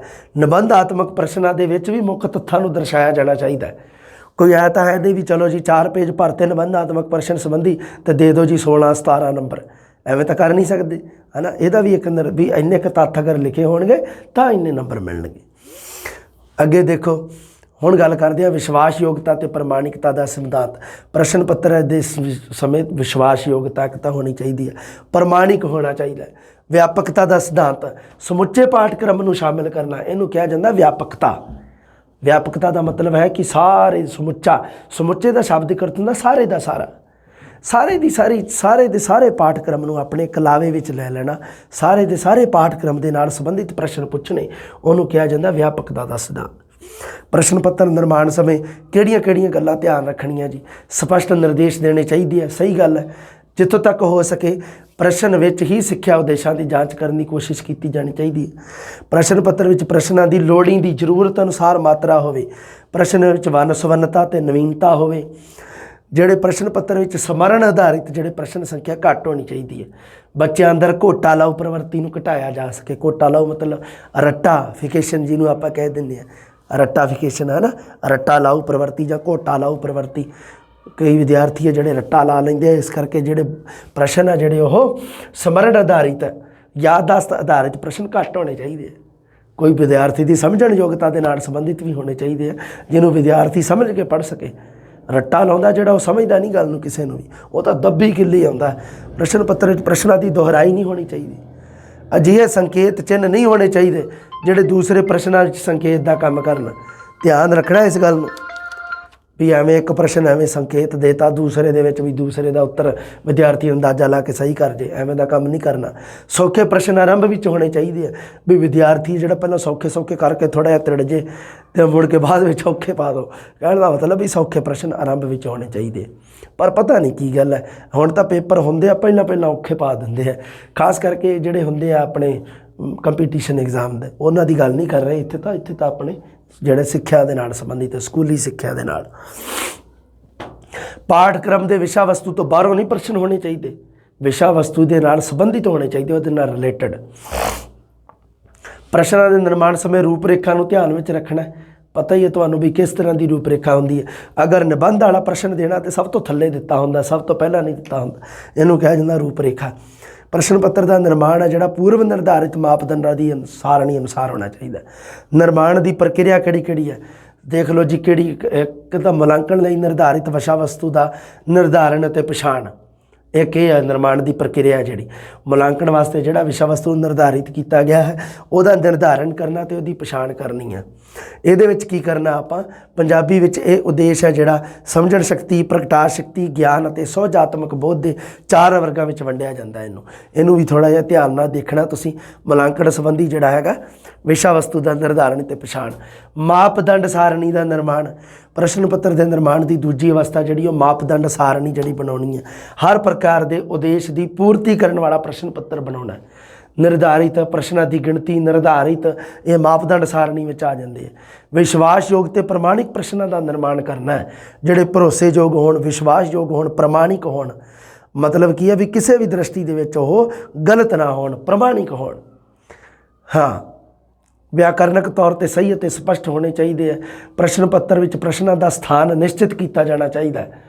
अगला पड़ाव प्रश्नों सौखे तो औखे पासे वाल हो गया भी प्रश्न पत्र निर्माण समय किहड़ा जिहड़ा सूत्र है जिहड़ा आपां लाउणा, सौख तो औख, सरल तो कठिन जिहड़ा वो सूत्र निर्धारित करना। आपां प्रश्न पत्र निश्चित किए गए प्रश्न उन्होंने अंक तरतीब अनुसार लिखे जाने चाहिए। फिर उत्तर तालिका का भी निर्माण करना है, उत्तर कुंजी भी बनानी है। प्रश्नों के लिए उत्तर तालिका का निर्माण करना प्रश्न पत्र निर्माण की अगली प्रक्रिया है जी। उस तो बाद प्रश्न जिवें आ बन गए, फिर गतिविधियां आ गईयां। आप करते हैं पंजाबी भाषा में निरंतर अते ਵਿਆਪਕ ਮੁਲਾਂਕਣ CCE ਕੰਪਰੈਹੈਂਸਿਵ ਐਂਡ ਕੰਟੀਨਿਊਸ ਇਵੈਲੂਏਸ਼ਨ ਦੀ ਗੱਲ ਕਰਦੇ ਹਾਂ ਆਪਾਂ। ਹੁਣ ਸਿੱਧੇ ਆ ਗਏ, ਆ ਜਾਓ, ਇਹਦੇ ਵਿੱਚੋਂ ਪ੍ਰਸ਼ਨ ਆਊਗਾ, ਸ਼ਿਓਰ ਆਊਗਾ, ਕੋਈ ਦਿੱਕਤ ਨਹੀਂ। CCE ਦੀ ਗੱਲ ਕਰਦੇ ਆ ਜਾਓ ਜੀ। ਮੁਲਾਂਕਣ ਨਿਰੰਤਰ ਅਤੇ ਵਿਆਪਕ ਮੁਲਾਂਕਣ ਦਾ ਅਰਥ ਹੁੰਦਾ ਹੈ ਜੀ ਵਿਦਿਆਰਥੀ ਦੇ ਵਿਅਕਤੀਤਵ ਦੇ ਸੰਪੂਰਨ ਵਿਕਾਸ ਅਤੇ ਆਧਾਰਿਤ ਮੁਲਾਂਕਣ ਦੀ ਵਿਵਸਥਾ ਤੋਂ ਹੈ। ਉਹਨੂੰ ਕਿਹਾ ਜਾਂਦਾ ਨਿਰੰਤਰ ਅਤੇ ਵਿਆਪਕ ਮੁਲਾਂਕਣ। ਨਿਰੰਤਰ ਮਤਲਬ ਲਗਾਤਾਰ ਚੱਲਦੇ ਰਹਿਣਾ, ਵਿਆਪਕ ਮਤਲਬ ਬਹੁਤ ਜ਼ਿਆਦਾ ਵਿਦਿਆਰਥੀ ਦੀ ਸੰਪੂਰਨ ਸ਼ਖਸੀਅਤ ਨੂੰ ਆਪਣੇ ਕਲਾਵੇ ਵਿੱਚ, ਆਪਣੇ ਦਾਇਰੇ ਵਿੱਚ ਲੈਣਾ, ਉਸ ਨੂੰ ਕਿਹਾ ਜਾਂਦਾ ਵਿਆਪਕਤਾ। ਫੈਲਿਆ ਹੋਇਆ ਵਿਆਪਕ ਵਿਦਿਆਰਥੀ ਦੇ ਸਾਰੇ ਪੱਖਾਂ 'ਤੇ ਧਿਆਨ ਦਿੰਦਾ ਹੈ, ਜਿਸ ਦਾ ਮੂਲ ਉਦੇਸ਼ ਕੀ ਹੈ ਜੀ, ਬੱਚੇ ਦਾ ਸਰੀਰਕ, ਮਾਨਸਿਕ, ਸਮਾਜਿਕ ਵਿਕਾਸ ਕਰਨਾ। ਉਸ ਨੂੰ ਕਿਹਾ ਜਾਂਦਾ ਹੈ ਨਿਰੰਤਰ ਅਤੇ ਵਿਆਪਕ ਮੁਲਾਂਕਣ। CCE ਜਿਹਨੂੰ ਆਪਾਂ ਪੜ੍ਹਦੇ ਹਾਂ ਕੰਪਰੈਹੈਂਸਿਵ ਐਂਡ ਕੰਟੀਨਿਊਸ ਇਵੈਲੂਏਸ਼ਨ। ਨਿਰੰਤਰ ਅਤੇ ਵਿਆਪਕ ਮੁਲਾਂਕਣ ਦਾ ਜਿਹੜਾ ਦ੍ਰਿਸ਼ਟੀਕੋਣ ਹੈ ਜੀ, ਮੁਲਾਂਕਣ ਦੇ ਲਈ ਸਿੱਖਣ ਸਿਖਾਉਣ ਪ੍ਰਕਿਰਿਆ ਨੂੰ ਗੁਣਾਤਮਕ ਬਣਾਈ ਰੱਖਣ 'ਤੇ ਆਧਾਰਿਤ ਹੈ। ਮੁਲਾਂਕਣ ਸਿੱਖਣ ਸਿਖਾਉਣ ਦੀ ਪ੍ਰਕਿਰਿਆ ਦਾ ਇੱਕ ਪ੍ਰਮੁੱਖ ਤੱਤ ਹੈ, ਕਿਉਂਕਿ ਅੱਗੇ ਦੇਖਦੇ ਹਾਂ ਮੁਲਾਂਕਣ ਦੀ ਪ੍ਰਕਿਰਿਆ ਵਿੱਚ ਨਿਰੰਤਰ ਪ੍ਰਤੀਪੁਸ਼ਟੀ, ਜਿਹਨੂੰ ਆਪਾਂ ਕਹਿੰਦੇ ਨੇ ਫੀਡਬੈਕ। ਮੁਲਾਂਕਣ ਦੀ ਪ੍ਰਕਿਰਿਆ ਵਿੱਚ ਨਿਰੰਤਰ ਪ੍ਰਤੀਪੁਸ਼ਟੀ ਹੋਣੀ ਚਾਹੀਦੀ ਹੈ, ਫੀਡਬੈਕ ਮਿਲਣਾ ਚਾਹੀਦਾ, ਫੇਰ ਹੀ ਤਾਂ ਆਪਾਂ ਪ੍ਰੀਖਿਆ ਪ੍ਰਣਾਲੀਆਂ 'ਚ ਸੁਧਾਰ ਹੋਊਗਾ, ਵਿਦਿਆਰਥੀ ਦੀ ਸ਼ਖਸੀਅਤ ਵਿੱਚ ਸੁਧਾਰ ਫੇਰ ਹੀ ਹੋਊਗਾ। ਅੱਗੇ ਦੇਖਦੇ ਹਾਂ ਜੋ ਕਿ ਯੋਗ ਅਧਿਆਪਨ ਯੋਜਨਾ ਬਣਾਉਣ ਵਿੱਚ ਸਹਾਈ ਹੁੰਦੀ ਹੈ। ਮੁਲਾਂਕਣ ਦੀ ਵਿਧੀ ਅਜਿਹੀ ਹੋਣੀ ਚਾਹੀਦੀ ਹੈ ਜਿਹੜੀ ਬੱਚੇ ਪ੍ਰਤੀ ਸੰਵੇਦਨਸ਼ੀਲਤਾ ਅਤੇ ਉਸ ਦੀ ਸਤਿਕਾਰ ਦੀ ਸੁਰੱਖਿਆ ਨਿਰਧਾਰਿਤ ਕਰੇ। ਅੱਗੇ ਦੇਖਦੇ ਹਾਂ ਜੀ, ਨਿਰੰਤਰ ਅਤੇ ਵਿਆਪਕ ਮੁਲਾਂਕਣ ਦੇ ਵਿੱਚ 4 ਪ੍ਰਮੁੱਖ ਤੱਤ ਹੈ। ਅਜੇ ਤੱਕ ਇਹ ਪ੍ਰਸ਼ਨ ਪੁੱਛਿਆ ਨਹੀਂ ਗਿਆ, ਪਰ ਹੁਣ ਤੁਸੀਂ ਯਾਦ ਰੱਖਣਾ ਵੀ ਨਿਰੰਤਰ ਅਤੇ ਵਿਆਪਕ ਮੁਲਾਂਕਣ ਦੇ ਵਿੱਚ 4 ਤੱਤ ਬਹੁਤ ਮਹੱਤਵਪੂਰਨ ਹੈ। ਕਿਹੜੇ ਕਿਹੜੇ? ਨਿਰੰਤਰਤਾ, ਵਿਆਪਕਤਾ, ਆਂਕਲਨ, ਮੁਲਾਂਕਣ। ਨਿਰੰਤਰਤਾ, ਵਿਆਪਕਤਾ, ਆਂਕਲਨ, ਮੁਲਾਂਕਣ। ਨਿਰੰਤਰਤਾ, ਵਿਆਪਕਤਾ, ਆਂਕਲਨ, ਮੁਲਾਂਕਣ। ਜਿਹੜਾ ਸਾਡਾ CCE ਹੈ ਉਹਦੇ ਵਿੱਚ 4 ਤੱਤਵ ਜਿਹਨੂੰ ਆਪਾਂ ਕਹਿ ਦਿੰਦੇ ਹਾਂ, ਉਹ 4 ਹੋਣੇ ਚਾਹੀਦੇ ਆ। ਨਿਰੰਤਰਤਾ ਦਾ ਮਤਲਬ ਹੁੰਦਾ ਮੁਲਾਂਕਣ ਵਿੱਚ ਨਿਰੰਤਰਤਾ ਤੋਂ ਕੀ ਭਾਵ ਹੈ। ਪ੍ਰਸ਼ਨ ਐਵੇਂ ਦੇ ਆਉਂਦੇ ਹਨ। ਮੁਲਾਂਕਣ ਦੇ ਵਿੱਚ ਨਿਰੰਤਰਤਾ ਤੋਂ ਭਾਵ ਹੈ ਜੀ ਲਗਾਤਾਰ ਚੱਲਣ ਵਾਲੀ ਪ੍ਰਕਿਰਿਆ ਜੋ ਨਹੀਂ ਰੁਕੇ, ਇਕਸਾਰ ਚੱਲੇ, ਜਿਵੇਂ ਪਾਣੀ ਵਹਿੰਦਾ ਨਾ ਝਰਨੇ ਵਿੱਚ, ਇਸ ਤਰ੍ਹਾਂ ਇਕਸਾਰ। ਇਸ ਵਿੱਚ ਅਧਿਆਪਨ ਅਤੇ ਮੁਲਾਂਕਣ ਦੇ ਨਾਲ ਨਾਲ ਬੱਚਿਆਂ ਦੀ ਸਿੱਖਣ ਪ੍ਰਕਿਰਿਆ ਦੀ ਨਿਗਰਾਨੀ ਵੀ ਸ਼ਾਮਲ ਹੁੰਦੀ ਹੈ। ਮੁਲਾਂਕਣ ਦੇ ਸੰਦਰਭ ਵਿੱਚ ਜਿਹੜਾ ਹੈਗਾ ਨਿਰੰਤਰਤਾ, ਉਹਦੇ ਵਿੱਚ ਕਿਹੜੇ ਕਿਹੜੇ ਬਿੰਦੂ ਆਉਂਦੇ ਆ ਦੇਖੋ। ਨਿਗਰਾਨੀ ਦੇ ਦੌਰਾਨ ਕਠਿਨਾਈਆਂ ਨੂੰ ਪਛਾਣਨਾ, ਉਹਨਾਂ ਨੂੰ ਦੂਰ ਕਰਨਾ ਕਿ ਬੱਚੇ ਦੀ ਲਗਾਤਾਰ ਪ੍ਰਗਤੀ ਨੂੰ ਦੇਖਿਆ ਜਾ ਸਕੇ। ਬੱਚੇ ਦੀ ਲਗਾਤਾਰ ਪ੍ਰਗਤੀ ਦੇਖਣੀ। ਪ੍ਰਗਤੀ ਕਦੋਂ ਹੁੰਦੀ ਹੈ? ਜਦੋਂ ਕਮੀਆਂ ਨੂੰ ਪਹਿਚਾਣ ਕੇ ਉਹਨਾਂ ਨੂੰ ਦੂਰ ਕੀਤਾ ਜਾਂਦਾ ਹੈ। ਇਹ ਕੰਮ ਹੋਊਗਾ ਨਿਰੰਤਰਤਾ ਦੇ ਵਿੱਚ। ਅੱਗੇ ਉਹਨਾਂ ਤਰੀਕਿਆਂ ਨੂੰ ਸੋਚਣਾ ਤੇ ਲਾਗੂ ਕਰਨਾ ਜਿਨ੍ਹਾਂ ਨਾਲ ਬੱਚੇ ਦੇ ਸਿੱਖਣ ਨੂੰ ਨਿਰੰਤਰਤਾ ਮਿਲ ਸਕੇ। ਬੱਚਾ ਇੱਕਸਾਰ ਸਿੱਖਦਾ ਰਹੇ, ਲਗਾਤਾਰ ਸਿੱਖਦਾ ਰਹੇ। ਸਿੱਖਣ ਦੀ ਕਿਰਿਆ ਦੇ ਦੌਰਾਨ ਬੱਚੇ ਵੱਲੋਂ ਕੀਤੇ ਗਏ ਕਾਰਜਾਂ 'ਤੇ ਲਗਾਤਾਰ ਨਜ਼ਰ ਰੱਖਣਾ। ਕਿਰਿਆਸ਼ੀਲ ਕਿੰਨਾ ਹੈ, ਹਿੱਸੇਦਾਰੀ ਕਿੰਨੀ ਕੁ ਹੈ, ਮੁਸ਼ਕਲਾਂ ਨੂੰ ਜਾਂਚਦੇ ਰਹਿਣਾ, ਉਹਨਾਂ ਨੂੰ ਦਰਜ ਕਰਨਾ, ਜ਼ਰੂਰਤ ਅਨੁਸਾਰ ਅਗਲੀ ਅਧਿਆਪਕ ਯੋਜਨਾ ਵਿੱਚ ਬਦਲਾਵ ਕਰਦੇ ਰਹਿਣਾ। ਇਸ ਨੂੰ ਕਿਹਾ ਜਾਂਦਾ ਨਿਰੰਤਰਤਾ। ਨਿਰੰਤਰਤਾ ਦੇ ਨਾਲ ਨਾਲ ਕੁਝ ਮੁਲਾਂਕਣ ਕਾਰਜ ਅੰਸ਼ਕਾਲਿਕ ਵੀ ਹੁੰਦੇ ਹਨ। ਨਿਚੋੜ ਵਿੱਚ ਅੰਤ ਵਿੱਚ ਨਿਰੰਤਰਤਾ ਦਾ ਅਰਥ ਕੀ ਹੈ? ਅਧਿਆਪਨ ਦੇ ਦੌਰਾਨ ਨਿਗਰਾਨੀ ਅਤੇ ਉਸ ਉੱਤੇ ਸਮੀਖਿਆ ਅਤੇ ਅਧਿਆਪਨ ਯੋਜਨਾ ਦੀ ਨਿਰੰਤਰਤਾ। ਅਧਿਆਪਨ ਦੇ ਦੌਰਾਨ ਅਗਰ ਨਿਗਰਾਨੀ ਰੱਖਾਂਗੇ, ਬੱਚੇ ਦੀਆਂ ਕਮੀਆਂ ਸਾਡੇ ਸਾਹਮਣੇ ਆਉਣਗੀਆਂ, ਉਸੇ ਅਨੁਸਾਰ ਅਸੀਂ ਸਾਡੀ ਅਧਿਆਪਨ ਵਾਲੀ ਜਿਹੜੀ ਯੋਜਨਾ ਹੈ ਉਹਦੇ ਵਿੱਚ ਆਪਾਂ ਬਦਲਾਵ ਕਰ ਸਕਦੇ ਹਾਂ। ਇਸ ਨੂੰ ਨਿਰੰਤਰਤਾ ਕਿਹਾ ਜਾਂਦਾ। ਵਿਆਪਕਤਾ ਕਿਹਨੂੰ ਕਹਿੰਦੇ ਆ? ਵਿਆਪਕਤਾ ਦਾ ਅਰਥ ਮਤਲਬ ਹੁੰਦਾ ਹੈ ਖੇਤਰ ਦੀ ਵਿਆਪਕਤਾ, ਏਰੀਆ ਦੀ ਵਿਆਪਕਤਾ। ਮੁਲਾਂਕਣ ਦੇ ਤਰੀਕਿਆਂ ਦੀ ਵਿਆਪਕਤਾ ਹੈਗੀ ਆ, ਉਹਨਾਂ ਨੂੰ 2 ਦ੍ਰਿਸ਼ਟੀਕੋਣਾਂ ਤੋਂ ਸਮਝਣਾ। ਇਹ ਜ਼ਰੂਰੀ ਹੈ ਕਿ ਬੱਚੇ ਦੇ ਸਾਰੇ ਪੱਖਾਂ ਦਾ ਮੁਲਾਂਕਣ ਕੀਤਾ ਜਾਵੇ। ਇਸ ਨੂੰ ਕਿਹਾ ਜਾਂਦਾ ਵਿਆਪਕਤਾ। ਸਾਰੇ ਪੱਖ ਜਦੋਂ ਆ ਗਏ ਤਾਂ ਮੁਲਾਂਕਣ ਦਾ ਦਾਇਰਾ ਵੇਖ ਲਓ ਕਿੱਡਾ ਵੱਡਾ ਹੋ ਗਿਆ। ਅੱਗੇ ਦੇਖਦੇ ਹਾਂ ਜੀ ਕਿ ਸਕੂਲ ਅਤੇ ਜਮਾਤ ਦੇ ਅੰਦਰ ਅਤੇ ਬਾਹਰ ਹੋਣ ਵਾਲੀਆਂ ਸਾਰੀਆਂ ਗਤੀਵਿਧੀਆਂ ਨੂੰ ਮੁਲਾਂਕਣ ਵਿੱਚ ਸ਼ਾਮਿਲ ਕੀਤਾ ਜਾਵੇ। ਜਿਹੜੀਆਂ ਚੀਜ਼ਾਂ ਬੱਚੇ ਦੇ ਨਾਲ ਸੰਬੰਧਿਤ ਹਨ, ਜਿਨ੍ਹਾਂ ਦੇ ਵਿੱਚ ਬੱਚਾ ਹਿੱਸੇਦਾਰ ਹੈ, ਉਹ ਚੀਜ਼ਾਂ ਚਾਹੇ ਉਹ ਕਲਾਸ ਦੇ ਬਾਹਰ ਹੈ, ਚਾਹੇ ਉਹ ਕਲਾਸ ਦੇ ਅੰਦਰ ਹੈ, ਚਾਹੇ ਉਹ ਸਕੂਲ ਦੀ ਬਾਉਂਡਰੀ ਦੇ ਅੰਦਰ ਤਾਂ ਹੈ ਹੀ ਹੈ, ਬਾਹਰ ਵੀ ਹੈ, ਤਾਂ ਉਸ ਨੂੰ ਵੀ ਆਪਣੇ ਦਾਇਰੇ ਵਿੱਚ ਲੈਣਾ। ਇਸ ਨੂੰ ਕਿਹਾ ਜਾਂਦਾ ਵਿਆਪਕਤਾ। ਅਧਿਆਪਕ ਹੈ ਜਿਹੜਾ ਉਸੇ ਵਿਸ਼ੇ ਵਸਤੂ ਦਾ ਅਧਿਆਪਨ ਕਰਾਉਂਦੇ ਆ ਜਿਹਦਾ ਮੁਲਾਂਕਣ ਕਰਨਾ ਹੁੰਦਾ। ਪਰ ਵਿਆਪਕਤਾ ਦੇ ਸੰਦਰਭ ਵਿੱਚ ਇਹ ਗੱਲ ਨਹੀਂ ਢੁਕਦੀ। ਦੇਖੋ ਕਿਹੜੀ ਗੱਲ ਹੈ, ਕਿਉਂਕਿ ਵਿਆਪਕਤਾ ਬੱਚੇ ਨੂੰ ਉਪਲਬਧ ਕਰਾਏ ਜਾਣ ਵਾਲੇ ਅਵਸਰ, ਵਿਸ਼ੇ, ਤਰੀਕੇ, ਅਨੁਭਵ, ਇਹਦੇ ਦੁਆਰਾ ਦੇਖੀ ਜਾਂਦੀ ਹੈ। ਬੱਚੇ ਦੇ ਸਿੱਖਣ ਦੀ ਪੂਰੀ ਤਸਵੀਰ ਸਮਝਣ ਲਈ ਸਾਨੂੰ ਮੁਲਾਂਕਣ ਦੇ ਵਿੱਚ ਕਿਹੜੇ ਇੱਕ ਤਾਂ ਵੱਖ-ਵੱਖ ਵਿਸ਼ਿਆਂ ਵਿੱਚ ਬੱਚਿਆਂ ਦਾ ਸਿੱਖਣਾ, ਉਹਦਾ ਪ੍ਰਗਟਾ, ਪੇਸ਼ਕਾਰੀ, ਬੱਚੇ ਦਾ ਕੌਸ਼ਲ, ਰੁਚੀ, ਗਤੀ, ਸਮਝਣ ਨਾਲ ਸੰਬੰਧਿਤ ਪਹਿਲੂ, ਨਿਸ਼ਚਿਤ ਸਮੇਂ ਵਿੱਚ ਬੱਚੇ ਦੇ ਸਿੱਖਣ ਤੇ ਉਸ ਦੇ ਵਿਵਹਾਰ ਵਿੱਚ ਜਿਹੜਾ ਉਹਦਾ ਕੀ ਆ ਹੋਣ ਵਾਲੇ ਬਦਲਾਵ ਜਿਹੜੇ ਉਹਨਾਂ ਬਾਰੇ। ਹੁਣ ਆ ਗਿਆ ਜੀ ਆਂਕਲਣ। ਲਗਾਤਾਰ ਚੱਲਦੀ ਹੈ ਪ੍ਰਕਿਰਿਆ। ਆਂਕਲਣ ਛੋਟੇ ਉਦੇਸ਼ਾਂ ਲਈ ਕੀਤਾ ਜਾਂਦਾ ਹੈ। ਛੋਟੇ ਉਦੇਸ਼ ਨਿਰਧਾਰਿਤ ਕਰਨੇ ਤੇ ਵੱਡਾ ਉਦੇਸ਼ ਜਦੋਂ ਕਰਨਾ ਹੈ ਉਹਦੇ ਵਾਸਤੇ ਤਾਂ ਮੁਲਾਂਕਣ ਹੈ। ਆਂਕਲਣ ਛੋਟੇ ਉਦੇਸ਼ਾਂ ਵਾਸਤੇ, ਧਿਆਨ ਰੱਖਿਓ, ਛੋਟੇ ਉਦੇਸ਼ਾਂ ਨੂੰ ਪੂਰਤੀ ਕਰਨ ਵਾਸਤੇ ਕੀ ਕੀਤਾ ਜਾਂਦਾ ਹੈ ਜੀ? ਆਂਕਲਣ ਜਾਂ ਮੁਲਾਂਕਣ, ਜਾਂ ਦੋਨਾਂ 'ਚ ਕੋਈ ਨਹੀਂ ਤਾਂ ਉੱਤਰ ਸਹੀ ਹੋਊਗਾ ਆਂਕਲਣ। ਅੱਗੇ ਦੇਖਦੇ ਹਾਂ ਜੀ, ਆਂਕਲਣ ਨਾਲ ਕੰਮ ਕਰਨ ਦੀ ਪ੍ਰਕਿਰਿਆ ਵਿੱਚ ਸੁਧਾਰ ਹੁੰਦਾ। ਇੱਕ ਤਾਂ ਕਾਰਜ ਯੋਜਨਾ ਵਿੱਚ ਸਹਿਯੋਗ ਮਿਲਦਾ ਹੈ, ਮੁਲਾਂਕਣ ਪ੍ਰਕਿਰਿਆ ਦਾ ਹਿੱਸਾ ਹੈ ਜੀ। ਬੱਚਿਆਂ ਨੂੰ ਸਿੱਖਣ ਲਈ ਪ੍ਰੇਰਿਤ ਕਰਨਾ, ਸਿੱਖਣ ਵਾਸਤੇ ਉਤਸ਼ਾਹਿਤ ਕਰਕੇ ਸਹੀ ਮਾਹੌਲ ਦੇਣਾ, ਕਿਉਂਕਿ ਜਦੋਂ ਆਪਾਂ ਬੱਚੇ ਨੂੰ ਕੀ ਕਰਾਂਗੇ, ਛੋਟੇ ਉਦੇਸ਼ਾਂ ਦੀ ਪੂਰਤੀ ਵਾਸਤੇ ਆਂਕਲਣ ਦੀ ਵਰਤੋਂ ਕਰਾਂਗੇ ਤਾਂ ਆਟੋਮੈਟਿਕ ਹੀ ਇਸ ਚੀਜ਼ ਦੇ ਵਿੱਚ ਸੁਧਾਰ ਆਊਗਾ। ਅੱਗੇ ਦੇਖਦੇ ਹਾਂ ਜੀ। ਹਾਂ ਠੀਕ ਹੈ, ਗੱਲ ਕਲੀਅਰ ਹੋ ਗਈ ਆਪਣੀ। ਹੁਣ ਆ ਗਈ ਜੀ ਗੱਲ ਮੁਲਾਂਕਣ ਦੀ। ਬੱਚੇ ਦੇ ਸਿੱਖਣ ਸਿਖਾਉਣ ਪ੍ਰਕਿਰਿਆ ਦੇ ਨਾਲ ਚੱਲਦੀ ਰਹਿੰਦੀ ਹੈ ਜੀ। ਬੱਚੇ ਦੇ ਵਿਕਾਸ ਇੱਕ ਨਿਰੰਤਰ ਪ੍ਰਕਿਰਿਆ ਹੈ ਅਤੇ ਉਵੇਂ ਹੀ ਮੁਲਾਂਕਣ ਵੀ ਇੱਕ ਨਿਰੰਤਰ ਹੈ। ਮੁਲਾਂਕਣ ਵੱਡੇ ਨਿਸ਼ਾਨਿਆਂ 'ਤੇ ਕੇਂਦਰਿਤ ਹੈ, ਨਿਸ਼ਚਿਤਤਾ ਦਾ ਬੋਧ ਕਰਾਉਂਦਾ ਹੈ। ਆਂਕਲਣ ਦੇ ਕੁਝ ਚਰਨਾਂ ਨੂੰ ਮਿਲਾ ਕੇ ਸੰਪੂਰਨਤਾ ਦਾ ਮੁਲਾਂਕਣ ਕਰਨਾ ਹੀ ਮੁਲਾਂਕਣ ਹੈ। ਛੋਟੇ ਜਿਹੜੇ ਕੀ ਆਪਾਂ ਛੋਟੇ ਉਦੇਸ਼ਾਂ ਦੀ ਪੂਰਤੀ ਜਦੋਂ ਕਰਦੇ ਹਾਂ, ਜਦੋਂ ਉਹਨਾਂ ਛੋਟੇ ਉਦੇਸ਼ਾਂ ਨੂੰ ਸਾਰਿਆਂ ਨੂੰ ਮਿਲਾਉਂਦੇ ਹਾਂ ਤਾਂ ਮੁਲਾਂਕਣ ਸਾਡੇ ਸਾਹਮਣੇ ਤਿਆਰ ਹੁੰਦਾ ਹੈ। ਉਹ ਪ੍ਰਕਿਰਿਆ ਜੋ ਇਹ ਪਤਾ ਲਵਾਉਂਦੀ ਹੈ ਮੁਲਾਂਕਣ ਕਿ ਨਿਰਧਾਰਿਤ ਕੌਸ਼ਲ ਹੈ ਜਿਹੜੇ ਉਹਨਾਂ ਦਾ ਕਿਸ ਹੱਦ ਤੱਕ ਵਿਕਾਸ ਹੋਇਆ, ਜਿਹੜੇ ਭਾਸ਼ਾ ਨਾਲ ਸੰਬੰਧਿਤ ਨਿਰਧਾਰਿਤ ਕੌਸ਼ਲ ਕਿਸ ਹੱਦ ਤੱਕ ਵਿਕਾਸ ਕੀਤਾ ਉਹਨਾਂ ਨੇ। ਇਹ ਗੱਲ ਸਾਨੂੰ ਕਿੱਥੋਂ ਪਤਾ ਲੱਗਦੀ ਹੈ? ਮੁਲਾਂਕਣ ਤੋਂ। ਇਸ ਦੇ ਵਿਕਸਿਤ ਕਰਨ ਦੀ ਪ੍ਰਕਿਰਿਆ ਵਿੱਚ ਕਿੱਥੇ ਬਦਲਾਅ ਦੀ ਲੋੜ ਹੈ, ਠੀਕ ਹੈ, ਕਿ ਜਿਹੜਾ ਸਾਡੇ ਕੌਸ਼ਲ ਹੈ ਉਹਨਾਂ ਦਾ ਕਿੰਨਾ ਵਿਕਾਸ ਹੋਇਆ, ਇਹਦੇ ਬਾਰੇ ਵੀ ਪਤਾ ਲੱਗਦਾ। ਨਾਲ ਇਹਦੇ ਵਿੱਚ ਕਿਹੜੀ ਸੁਧਾਰ ਦੀ ਲੋੜ ਹੈ, ਕੀ ਬਦਲਾਅ ਕੀਤਾ ਜਾ ਸਕਦਾ, ਉਹਦੇ ਬਾਰੇ ਵੀ ਪਤਾ ਲਵਾਉਂਦਾ ਸਾਨੂੰ ਮੁਲਾਂਕਣ। ਮੁਲਾਂਕਣ ਪ੍ਰਕਿਰਿਆ ਤੋਂ ਸਿੱਖਿਆ ਦੇ ਟੀਚੇ ਉਦੇਸ਼ ਦੀ ਪ੍ਰਾਪਤੀ ਦੇ ਨਾਲ ਹੀ ਬੱਚੇ ਦੀ ਗਿਆਨ ਸ਼ਕਤੀ ਦੀ ਯੋਗਤਾ ਦਾ ਵਿਕਾਸ ਹੋਵੇ। ਇਹ ਹੈ ਜੀ, ਜ਼ਰੂਰੀ ਹੈ ਜੀ ਸਾਡੇ ਵਾਸਤੇ। ਇਹ ਹੈਗਾ ਜੀ ਸਾਡਾ ਮੁਲਾਂਕਣ ਬਾਰੇ ਇੱਕ ਜਮਾਤ ਮੈਂ ਤੁਹਾਨੂੰ ਦੱਸਿਆ ਸੀ, ਹੋਰ ਦੇਵਾਂਗਾ, ਉਹ ਜਲਦੀ ਤੁਹਾਨੂੰ ਮਿਲ ਜੂਗੀ। ਉਸ ਤੋਂ ਬਾਅਦ ਮੁਲਾਂਕਣ ਪ੍ਰਕਿਰਿਆ ਜਿਹੜੀ ਤੁਹਾਡੀ ਕਲੀਅਰ ਹੋ ਜੂਗੀ। ਇੱਥੇ ਤੁਸੀਂ ਬੋਰ ਥੋੜ੍ਹੇ ਜਿਹੇ ਜ਼ਰੂਰ ਹੋਏ ਹੋਣਗੇ, ਪਰ ਜਿਹੜੀਆਂ ਮੈਂ ਕੰਮ ਦੀਆਂ ਗੱਲਾਂ ਤੁਹਾਨੂੰ ਦੱਸੀਆਂ ਉਹ ਤੁਸੀਂ ਜ਼ਰੂਰ ਚੇਤੇ ਰੱਖਣੀਆਂ। ਲਓ ਜੀ, ਅਗਲੀ ਇੱਕ ਹੋਰ ਜਮਾਤ ਮੁਲਾਂਕਣ ਨਾਲ ਸੰਬੰਧਿਤ ਮਿਲਦੇ ਹਾਂ ਜੀ ਜਲਦੀ। ਸਤਿ ਸ੍ਰੀ ਅਕਾਲ।